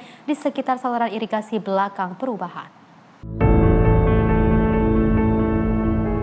Tim SAR berhasil menemukan jasad anak laki-laki yang berusia 4 tahun dalam keadaan mengapung dan sudah meninggal dunia. Diduga anak berinisial NS tersebut terjatuh dalam kolam ikan saat hendak bermain. Kabid Kedaruratan dan Logistik BPBD Kabupaten Bogor, M. Ada, menjelaskan jasad korban berhasil ditemukan pada Minggu pagi sekitar pukul 10 di sebuah kolam ikan sedalam 2,5 meter yang berjarak 1 km dari rumah korban. NS yang merupakan penyandang tunawicara dan juga bersifat hiperaktif sebelumnya sudah dilaporkan menghilang. Bahkan warga sempat melakukan pencarian mandiri hingga malam hari namun tak membuahkan hasil. Hingga akhirnya warga melapor ke petugas untuk melakukan pencarian bersama tim SAR dan jasad langsung diserahkan ke pihak keluarga. Dari Jakarta, Natania Asria, redaksi Sinpo TV melaporkan. 2 orang pemuda yang tenggelam setelah pesta minuman keras di Pantai Alar, Kabupaten Minahasa Selatan, Sulawesi Utara berhasil dievakuasi. Keduanya juga ditemukan selamat oleh tim SAR gabungan namun dengan kondisi tubuh yang melemah. Tim SAR gabungan berhasil melakukan penyelamatan dramatis terhadap 2 pemuda di Pantai Alar, Minahasa Selatan, Sulawesi Utara. Kedua korban Dandi Gosal 23 tahun dan Marcelino Umboh 22 tahun ditemukan tenggelam setelah berenang di laut pada Sabtu pagi 13 September 2025. Kejadian naas ini bermula pada Jumat malam 12 September 2025 saat keduanya bersama rekan-rekan mengonsumsi minuman beralkohol di tepi pantai. Kondisi tubuh yang melemah akibat konsumsi alkohol diduga menjadi penyebab mereka kehabisan tenaga saat berenang keesokan paginya. Berkat laporan cepat dari rekan korban kepada petugas pemadam kebakaran, tim penyelamat segera bergerak. Tim penyelamat berhasil mengevakuasi Dandi dan Marcelino dalam keadaan selamat, meskipun tidak sadarkan diri dan segera dilarikan ke rumah sakit untuk penanganan medis. Tim redaksi Simpo TV melaporkan. Unit Reskrim Polsek Tambun Selatan menangkap seorang pria yang mengaku sebagai polisi berpangkat AKP di Kabupaten Bekasi, Jawa Barat pada Senin siang. Pelaku yang juga kerap melancarkan aksi penipuan dengan modus mengurus kasus hukum hingga janji meloloskan CPNS hanya bermodalkan seragam dinas Polri lengkap dan ID card. Pelaku yang diketahui bernama Widadi berusia 59 tahun. Hanya terdiam saat ditangkap unit Reskrim Polsek Tambun Selatan, Polres Metro Bekasi. Untuk meyakinkan korban, tersangka menggunakan seragam Polri lengkap dengan pangkat Ajun Komisaris Polisi atau AKP, serta ID card.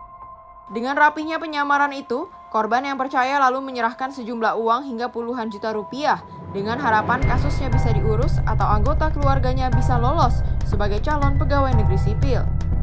Kapolres Metro Bekasi, Kombes Pol Mustafa, mengungkapkan hingga saat ini sudah ada 3 orang yang melapor secara resmi dengan total kerugian mencapai 86 juta rupiah. Ini pagi ini saya merilis perkara tindak pidana penipuan dan atau penggelapan dengan pasal 378 ataupun 372 KUHP.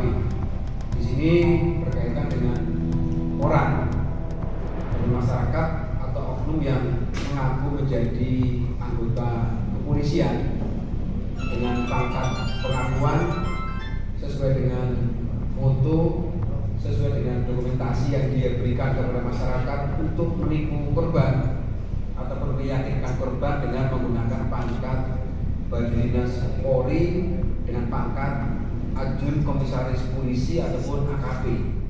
Dalam pengakuannya, Widadi mengaku mendapatkan seragam dan membuat ID card di Pasar Senen dengan harga Rp300.000. Tersangka juga mengaku pernah menjadi banpol di wilayah Jakarta Timur. Saya ngabdi di kepolisian itu sudah ada hampir 9 tahunan. Ya bikin laporan kehilangan apa itu dulu saya yang bikin dan orang Senen itu dan yang bikin semua komplit 300-an. Pihak kepolisian menghimbau masyarakat yang pernah menjadi korban untuk melaporkan tindakan tersangka ke Polsek Tambun Selatan atau Polres Metro Bekasi. Atas perbuatannya, Widadi dijerat pasal 378 dan 372 KUHP dengan ancaman hukuman 4 tahun penjara. Dari Bekasi, Muhammad Ridwan, kontributor Simpo TV melaporkan. Peristiwa lainnya, pemirsa, tim Resma Polresta Solo mengamankan seorang pria usai melakukan aksi pencurian uang dengan modus mengganjal ATM. Dari penangkapan ini, polisi mengamankan sejumlah barang bukti, diantaranya 10 kartu ATM dan uang tunai hasil kejahatan. Tim Resmob Satreskrim Polresta Solo berhasil mengamankan seorang laki-laki berinisial W, warga Kelapa Gading, Jakarta Utara. Pria tersebut ditangkap usai melakukan aksi kejahatan yakni mencuri uang dengan modus ganjal ATM. Kasus ini berawal dari korban yang melapor ke pihak berwajib usai kehilangan uang di saat kartu ATM miliknya tertelan mesin. Saat itu korban yang merasa panik dan bingung karena kartu ATM-nya tertelan, pelaku kemudian menawarkan bantuan dengan mengarahkan korban menekankan tombol korek dan enter berulang kali sambil memasukkan PIN. Setelah itu kartu ATM tidak kunjung keluar sementara pelaku langsung pergi meninggalkan lokasi. Setelah itu korban mendapati saldo rekeningnya berkurang sebesar Rp3.500.000. Dari tangan pelaku, polisi mengamankan sejumlah barang bukti antara lain 2 pasang nomor polisi palsu, 4 buah klip penjepit, 1 unit HP Samsung A56, 1 unit HP Samsung A56 warna hitam dan juga 10 kartu ATM dari berbagai bank. Kanit Resmob Polresta Solo, Ibda Irham Rozan Alfikri mengatakan bahwa pelaku saat ini telah ditahan di Mapolresta Solo untuk menjalani pemeriksaan lebih lanjut. Tim Resmob Polresta Surakarta telah berhasil mengamankan 1 orang pelaku pencurian dengan modus ganjal ATM di salah satu hotel di Jalan Selamat Riyadi Solo. Pelaku telah melakukan berbagai macam TKP Di Solo khususnya baru diketahui 2 TKP dan berbagai TKP di kota lainnya. Saat ini pelaku sudah berhasil kami amankan dan akan melakukan proses pemeriksaan lebih lanjut. Terima kasih. Dari keterangan petugas, pelaku ini sudah seringkali melakukan aksi yang sama di berbagai daerah, di mana 2 diantaranya dilakukan di kota Solo. Pelaku juga mengakui pernah melakukan pencurian uang sebesar Rp578.494.500 melalui ATM Bank Mandiri KCP Solo pada 2024. Saat ini polisi masih berupaya untuk mengembangkan kasus untuk mendalami kemungkinan keterlibatan pelaku dalam jaringan pencurian ATM lintas daerah ini. Dari Solo, Jawa Tengah, Raditya Hermansyah, kontributor Sipo TV, melaporkan. Festi dan juga pemirsa, informasinya ini pelaku sudah melakukan aksinya sejak tahun lalu ya, dari 2024 ini. Ini enggak kapok-kapok ya, Luis ya. Ternyata keuntungannya juga banyak sekali yang diraup ratusan ya. juta ya ampun. Juta. Kamu sering banget kan, Luis, kalau misalnya kita ke ATM, hati-hati gitu ya, harus waspada. Sering kan, apalagi kayak kita nih ya, di luar sana para pengguna ATM, kita juga harus lebih berhati-hati karena bukan hanya modus cinta aja yang harus kita hati-hati ataupun waspadai, Luis, tapi juga modus ATM, mengganjal ATM. Ini masih banyak sekali cara-caranya orang-orang kok bisa ada ide-idenya, kreativitasnya, inovasinya. Daripada kreativitasnya dan inovasinya ini dilakukan untuk hal-hal yang negatif, mending kita lakukan dengan hal-hal yang positif seperti itu ya. Daripada mengganjal ATM, mending ganjel perut gitu kan ya, makan-makan tuh lebih enak, lebih kenyang gitu ya. Ini daripada tidak ada terus-terusan ya melakukan ganjal ATM, ini kan tidak ada manfaatnya seperti itu ya. Dan akhirnya juga alhamdulillah sekali ini dari tahun lalu bisa ditangkap dan juga bisa diamankan. Mudah-mudahan aksi ataupun seperti begal, peristiwa-peristiwa lainnya dan juga mengganjal ATM dengan banyak sekali modus-modus penipuan ini bisa tidak terjadi lagi di Indonesia. Betul sekali, Festi dan juga pemirsa. Ini juga merupakan hal yang perlu kita waspadai ke depannya dengan adanya aksi-aksi serupa. Kita juga sering melihat di sosial media nih, banyak sekali dari rekaman-rekaman video yang viral sehingga kita sebagai masyarakat media sosial betul sekali, banyak modus. Dan kita juga harusnya lebih aware lagi terhadap lingkungan sekitar, harus bisa menjaga diri, juga jaga lingkungan juga. Betul, pastinya ya, modus ini banyak sekali ada di online secara langsung, kita harus tetap hati-hati. Dan pemirsa, informasi lainnya akan terus kami hadirkan usai jeda berikut ini.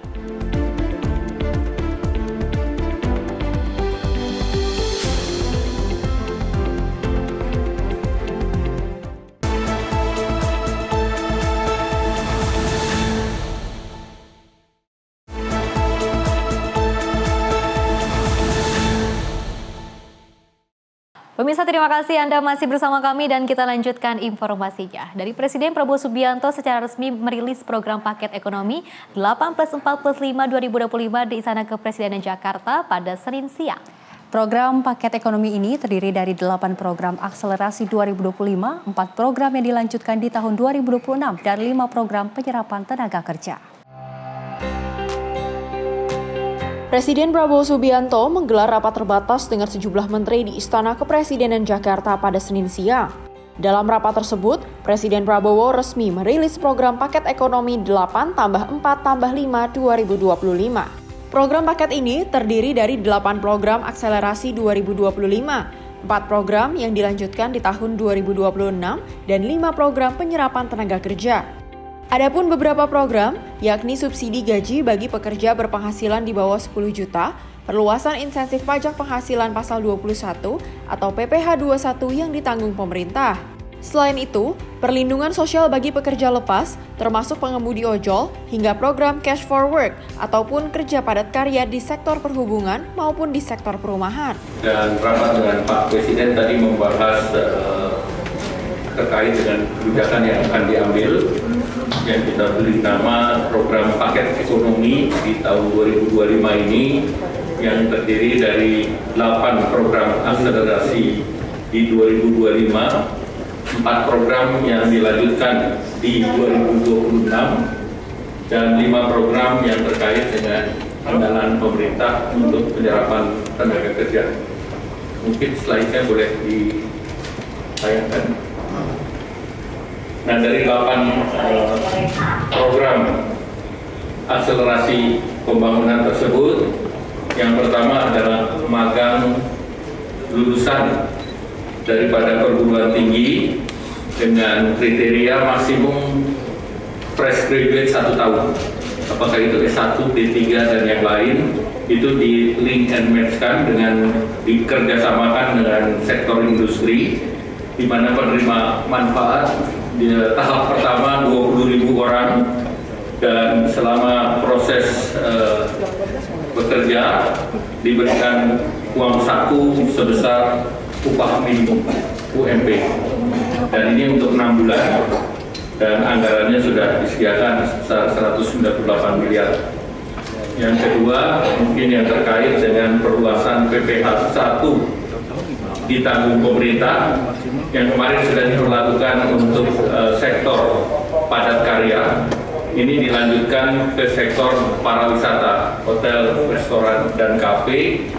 Target penerimanya 552.000 pekerja, dan ini diberikan 100% PPH untuk sisa tahun pajak 2025 ataupun 3 bulan. Nah, anggarannya sebesar 120 miliar. Ini bisa pindah ke slide berikut, slide 3. Kemudian bantuan pangan itu juga dilanjutkan untuk 2 bulan. Itu untuk 10 kg beras di bulan Oktober November. Nanti kita evaluasi untuk bulan berikutnya, bulan Desember. Nah, itu diperlukan dana sebesar 7 triliun. Dari Jakarta, Farizal, Dio Malau, Sinpo TV melaporkan. Pemirsa, dari pemerintah juga memperpanjang insentif pajak penghasilan atau PPH final untuk usaha mikro kecil dan menengah sebesar 0,5% dari penghasilan bruto hingga tahun 2029.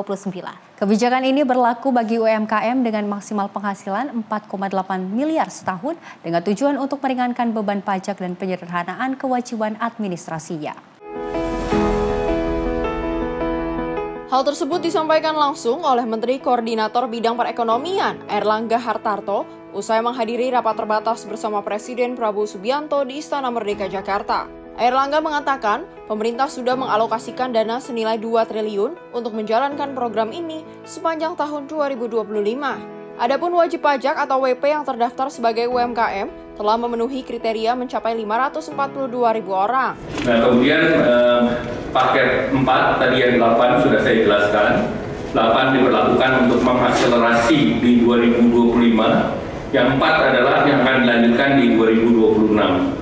Yang pertama terkait dengan PPH final bagi UMKM yang pendapatannya 4,8 miliar setahun, itu pajak finalnya 0,5% dilanjutkan sampai 2029. Jadi tidak kita perpanjang 1 tahun, tetapi diberikan kepastian sampai dengan 2029. Kemudian tahun 2025 alokasinya sudah 2 triliun. Kemudian wajib pajak yang terdaftar sudah 542.000, ini dari Kementerian Keuangan. Kemudian kita memerlukan revisi PP. Kemudian perpanjangan PPH pasal 21 DTP untuk pekerjaan sektor pariwisata yang tadi baru diberlakukan akan dilanjutkan tahun depan. Jadi ada kepastian sampai tahun depan PPH sektor Horeca ini masih ditanggung pemerintah dengan estimasi anggarannya 480 miliar dengan gaji di bawah 10 juta. Dari Jakarta, Farizal, Dio Malau, Sinpo TV melaporkan. Dari Menteri Koordinator Airlangga Hartarto, ini mengungkapkan pemerintah akan memberikan diskon iuran jaminan kecelakaan kerja dan jaminan kematian. Diskon iuran ini diberikan sebesar 50% bagi kelompok pekerja bukan penerima upah atau PBPU maksud kami, yang meliputi pengemudi ojek online, ojek pangkalan, supir hingga kurir logistik. Pemerintah memberikan diskon iuran jaminan kecelakaan kerja dan jaminan kematian sebesar 50% bagi kelompok pekerja bukan penerima upah atau PBPU yang meliputi pengemudi ojek online, ojek pangkalan, supir hingga kurir logistik. Diskon iuran ini merupakan bagian dari paket stimulus ekonomi yang digulirkan oleh pemerintah pada tahun 2025. Target penerima akan mencapai 731.361 orang dengan total anggaran 36 miliar yang akan disiapkan oleh BPJS Ketenagakerjaan. Adapun manfaat yang diterima dari PBPU dari JKK yakni santunan kematian 48 kali upah, santunan cacat 56 kali upah, beasiswa 174 juta untuk 2 orang anak, dan jaminan kematian dengan total menerima 42 juta. Selain itu, manfaat layanan tambahan dari perumahan BPJS Ketenagakerjaan, bunganya akan diturunkan sebesar 2%. Kemudian program bantuan iuran jaminan kecelakaan kerja dan jaminan kematian bagi pekerja bukan penerima upah. Jadi ini bagi pekerja bukan penerima upah itu adalah pengemudi transportasi online atau ojol, ojek panggalan, supir, kurir dan logistik. Target penerimanya adalah 731.361 orang. Diberikan diskon 50% untuk JKK dan JKM. Jadi JKK dan JKM itu tentunya kita berharap bahwa ini bisa diterima oleh ojol dan dana yang diperlukan adalah 36 miliar dan disiapkan oleh BPJS. Nah ini JKK itu santunan kematian 48 kali upah, santunan cacat 56 kali upah, beasiswa 174 juta untuk 2 orang anak, dan jaminan kematian itu totalnya bisa menerima 42 juta. Kemudian manfaat layanan tambahan dari perumahan BPJS Tenaga Kerja. Kita tahu BPJS Tenaga Kerja punya program uang terkait dengan perumahan. Nah ini bunganya diturunkan, jadi sebelumnya adalah BI rate plus 5%, ini diturunkan menjadi BI rate plus 3%. Kemudian untuk penerima manfaat di mana itu bisa untuk menyicil rumah, bisa untuk down payment, dan juga untuk para developer yang tadinya BI rate plus 6 diturunkan juga menjadi 4%. Ini seluruhnya dengan juga relaksasi slip dari OJK. Nah ini targetnya 150 miliar ditanggung oleh BPJS. Tahun ini ditargetkan sampai 1.000, namun tahun depan akan ditingkatkan jumlahnya dan ini akan mendukung program Bapak Presiden untuk menyediakan 3 juta rumah. Dari Jakarta, Farizal, Dio Malau, Sinpo TV melaporkan. Pemirsa, Pangeran Harry melakukan kunjungan mendadak ke Ukraina, tentunya untuk memberikan dukungan bagi tentara yang terluka akibat perang. Kehadiran Harry di ibu kota Kiev dikonfirmasi pihak perwakilannya, namun dijadwalkan dirahasiakan demi alasan keamanan.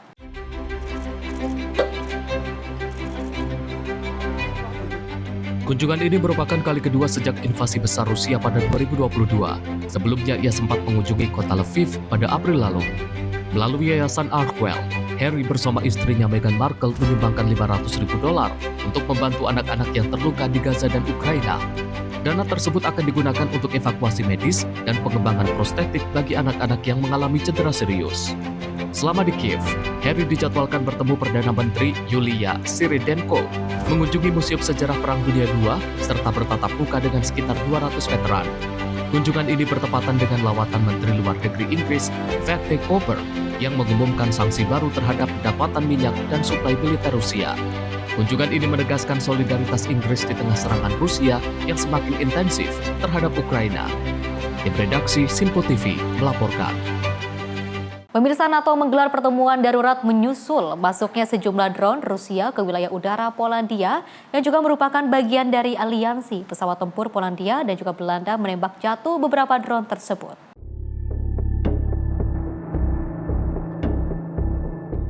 Konsultasi di markas besar NATO ini berlangsung dalam pertemuan rutin Dewan Atlantik Utara yang diakui 32 negara anggota.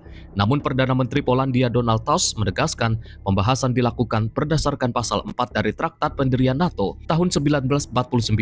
Pasal 4 sendiri merupakan artikel terpendek dari 14 pasal dalam traktat yang isinya menyebut bahwa negara anggota akan berkonsultasi bersama jika salah satu merasa terancam dalam hal integritas teritorial, kemerdekaan politik, atau keamanan.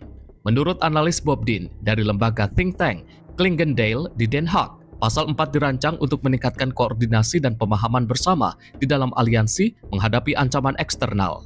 Mekanisme ini memungkinkan setiap negara anggota mengajukan isu mendesak ke dalam agenda Dewan Atlantik Utara.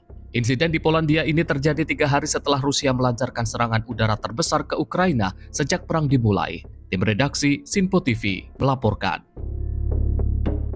Pemirsa, ribuan warga Palestina ini bergerak meninggalkan Gaza City melalui Wadi Gaza yang juga menjadi jalur utama pengungsian. Instruksi evakuasi dari tentara Israel menyebabkan ribuan warga harus meninggalkan rumah mereka dan kondisi ini menimbulkan kekhawatiran baru akan semakin memburuknya krisis kemanusiaan di jalur Gaza.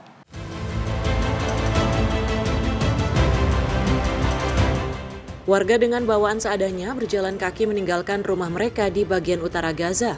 Mereka melintasi Wadi Gaza, wilayah yang kini menjadi jalur utama pengungsian menuju selatan. Perintah evakuasi ini dipandang sebagai tahap baru operasi militer Israel yang menyasar wilayah padat penduduk di Gaza City. Pejabat pertahanan Israel mengklaim tujuan evakuasi adalah untuk melindungi warga sipil, namun badan-badan kemanusiaan memperingatkan ribuan orang terancam tanpa tempat aman untuk berlindung. Di lapangan terlihat antrean panjang pengungsi yang menyeberangi Wadi Gaza. Banyak di antara mereka adalah anak-anak dan lansia dengan suasana penuh tangis dan kepanikan. Sebagian warga mengaku tidak tahu kemana mereka harus pergi.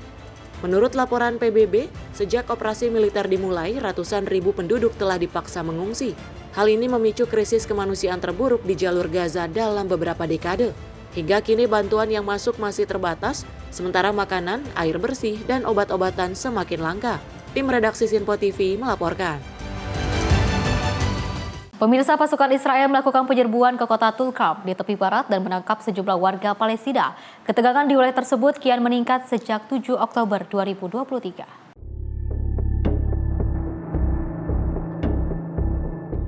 Pasukan Israel menggempur kota Tulkarm di tepi barat pada Kamis 11 September 2025 dan menangkap sejumlah warga Palestina. Rekaman video menunjukkan puluhan warga Palestina berjalan dalam barisan panjang dengan tangan di bahu orang di depannya. Mereka dikawal oleh pasukan Israel. Kendaraan militer dan bulldozer juga terlihat di lokasi. Pasukan pertahanan Israel menyatakan pihaknya mengepung kota dan memasang penghalang serta pos pemeriksaan usai sebuah kendaraan Israel terkena ledakan IT di dekat pagar pengaman yang mengakibatkan 2 tentara luka. Media lokal melaporkan pasukan Israel menerapkan jam malam di kota Tulkarm seiring operasi penangkapan secara luas. Laporan lain menyebutkan pasukan Israel menggelar penggerebekan di toko dan kafe di wilayah barat kota. Sejumlah warga ditangkap dan digiring dengan berjalan kaki menuju pos militer Nitzani Oz. Penyerbuan harian di Tulkarm dan Nor Sham dikabarkan sudah berlangsung selama 288 hari. Ketegangan di tepi barat terus meningkat sejak 7 Oktober 2023. Lebih dari 759 warga Palestina tewas di tangan pasukan atau pemukim Israel menurut Kementerian Kesehatan Palestina. Tim redaksi Sinpo TV melaporkan. Satgas Garuda Merah Putih II resmi tiba di tanah air usai menuntaskan misi kemanusiaan untuk Gaza, Palestina. Tentunya penyambutan dilakukan di Base of Salim Perdana Kusuma, Jakarta pada 13 September 2025 yang dipimpin langsung oleh Kepala Staf Angkatan Udara Marsikal TNI Tony Harjono. Satgas Garuda Merah Putih II resmi tiba di tanah air usai menuntaskan misi kemanusiaan untuk Gaza, Palestina. Dipimpin langsung oleh Kepala Staf Angkatan Udara Marsikal TNI Tony Harjono. Kasau menyebut keberhasilan misi distribusi bantuan logistik ke Gaza lewat udara menjadi catatan sejarah bagi Indonesia. Misi yang digelar atas perintah Presiden RI Prabowo Subianto berlangsung sejak 13 Agustus hingga 13 September 2025. Selama operasi, Satgas GMP-2 berhasil melaksanakan 16 sorti airdrop dari Yordania dengan total 91,4 ton atau 520 bundel bantuan logistik, melampaui target awal sekitar 80 ton. Misi ini menjadi bagian dari Solidarity Part Operation 2, operasi multinasional yang melibatkan lebih dari 15 negara dengan Yordania sebagai lead nation. Mereka diterima dengan baik, kemudian tanggal 17 Agustus melakukan dropping pertama.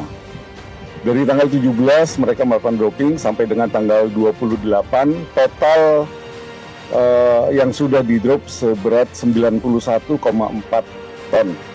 Dengan jumlah buckle itu ada 520 buckle yang diterjunkan di-drop di Gaza. Selama di Palestina, mereka tergabung dalam Solidarity Operation.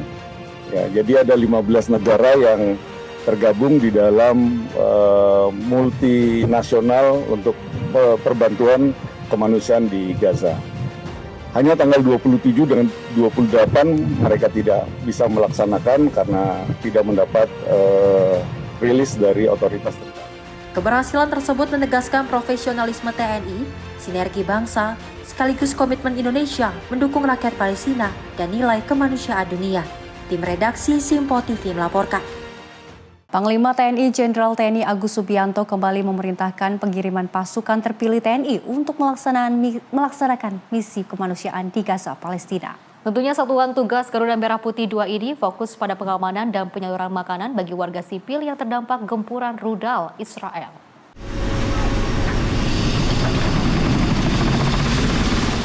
Satuan Tugas Garuda Merah Putih 2 diperkuat 88 personil terdiri dari kru penerbang dan pendukung teknis menggunakan 3 pesawat Hercules C-130J TNI AU dari Skadron Udara 31.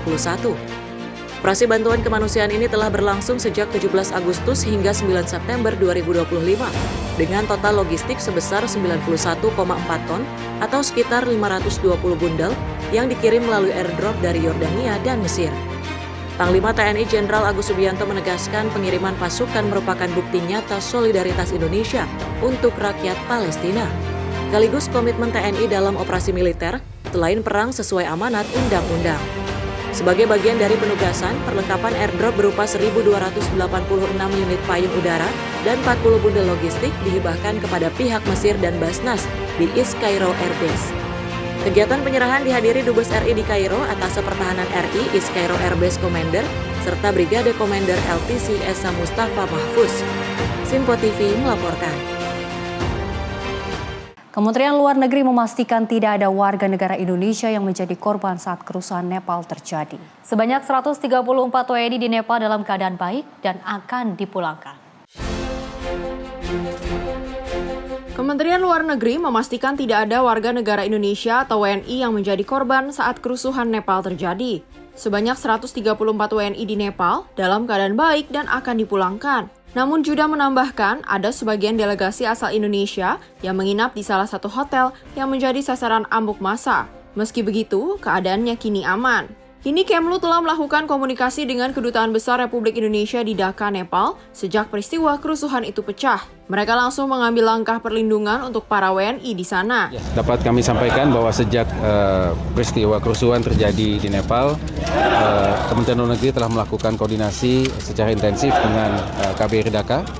KBRI Dhaka memiliki konsul kehormatan yang ada di Kathmandu dan kemudian ada 2 staf KBRI Dhaka yang juga sedang bertugas di Kathmandu untuk pendampingan. Jadi ketika terjadi kerusuhan, mereka yang melakukan langkah-langkah pelindungan. Ya, dapat kami sampaikan sejak awal kejadian, kami melakukan pendataan. Jadi utamanya adalah warga negara Indonesia melakukan kunjungan singkat, baik untuk mengikuti berbagai macam konferensi internasional yang berjalan di Kathmandu pada saat itu maupun wisatawan. Total ada 134 warga negara Indonesia yang ada di Nepal, 56 adalah warga negara kita yang tinggal menetap dan kemudian 78 adalah warga negara Indonesia yang melakukan kunjungan singkat, baik untuk konferensi internasional maupun untuk wisatawan. Dapat kami sampaikan bahwa hingga saat ini ya sejak Bandara Kathmandu dibuka, ya sudah ada gelombang pemulangan warga negara kita melalui penerbangan komersial. Pada tanggal 11 September ada 18, kemudian pada tanggal 22 September ada 22, kemudian pada hari ini, ya pada siang jam 1 hari ini waktu Kathmandu dan juga malam hari waktu Kathmandu akan ada 17, sehingga total ada 57 warga negara kita yang dapat kita pulangkan ya per tanggal 13 hari ini, waktu malam hari nanti. Diketahui 78 WNI dari 134 orang di Nepal sedang melakukan kunjungan singkat seperti menghadiri konferensi internasional dan berwisata. Sisanya tercatat saat ini sedang menetap di Nepal. Dia menegaskan, semua WNI di Nepal tak terkecuali mendapat perlindungan dari pemerintah RI. Kemlu bahkan telah membuat skema kontingensi sebagai langkah antisipasi jika ada lagi eskalasi kerusuhan di Nepal. Dari Jakarta, Dio Malau, Simpo TV melaporkan. Ya, Festi dan juga pemirsa, belum lama terjadi demo di Jakarta, ternyata di negara tetangga, negara Nepal tepatnya ini. ada aksi kembali demonstrasi melakukan seperti itu, aksi demonstrasi yang lebih anarkis lagi, lebih parah lagi dari yang terjadi di Jakarta beberapa waktu lalu. Ini merupakan aksi yang sangat amat disayangkan sekali ya Vesti ya, karena terjadinya penjarahan, aksi pembakaran juga itu terjadi ya. Betul, dan juga adanya aksi kericuhan yang terjadi di Nepal ini juga sangat menyedihkan kita semua ya, karena sebelumnya juga kita melihat di berbagai media sosial ketika aksi-aksi mereka yang harus dilakukan secara brutal seperti itu ya, Luis dan juga pemirsa, tapi juga sebetulnya ini tidak hanya merugikan dari pemerintahannya sendiri, tapi juga bisa merugikan dari masyarakatnya sendiri ketika harus ada melakukan sebuah penjarahan. Ini sangat disayangkan sekali ya, dan tentunya juga dari warga Indonesia tidak hanya tinggal di Indonesia, tapi juga ada yang tinggal di luar negeri. Salah satunya ada di kota yang memang berada dalam kondisi ataupun keadaan yang memang sedang dalam kericuhan seperti itu ya. Dan alhamdulillah sekali dia ada 134 dari warga negara Indonesia yang juga tinggal di Nepal ini dalam keadaan yang selamat, keadaan yang aman, dan juga sebentar lagi akan dipulangkan. Apalagi dari Presiden Prabowo Subianto, siapapun warga negara Indonesia yang berada dimanapun Anda berada, ketika dalam bahaya, ketika dalam keadaan yang sangat buruk seperti itu, ini akan terus berjuang untuk memperjuangkan keselamatan, keamanan pastinya seperti itu, dan mudah-mudahan dari pemerintah Indonesia bisa terus fokus dan juga bisa terus segera untuk memulangkan kembali warga negara Indonesia yang terjebak di Nepal, dan mudah-mudahan tidak hanya warga Indonesia saja yang bisa tiba di Indonesia, tapi juga kericuhan yang terjadi di sana bisa cepat mereda seperti itu, bisa ada titik temunya, bisa ada duduk bareng bersama-sama ya.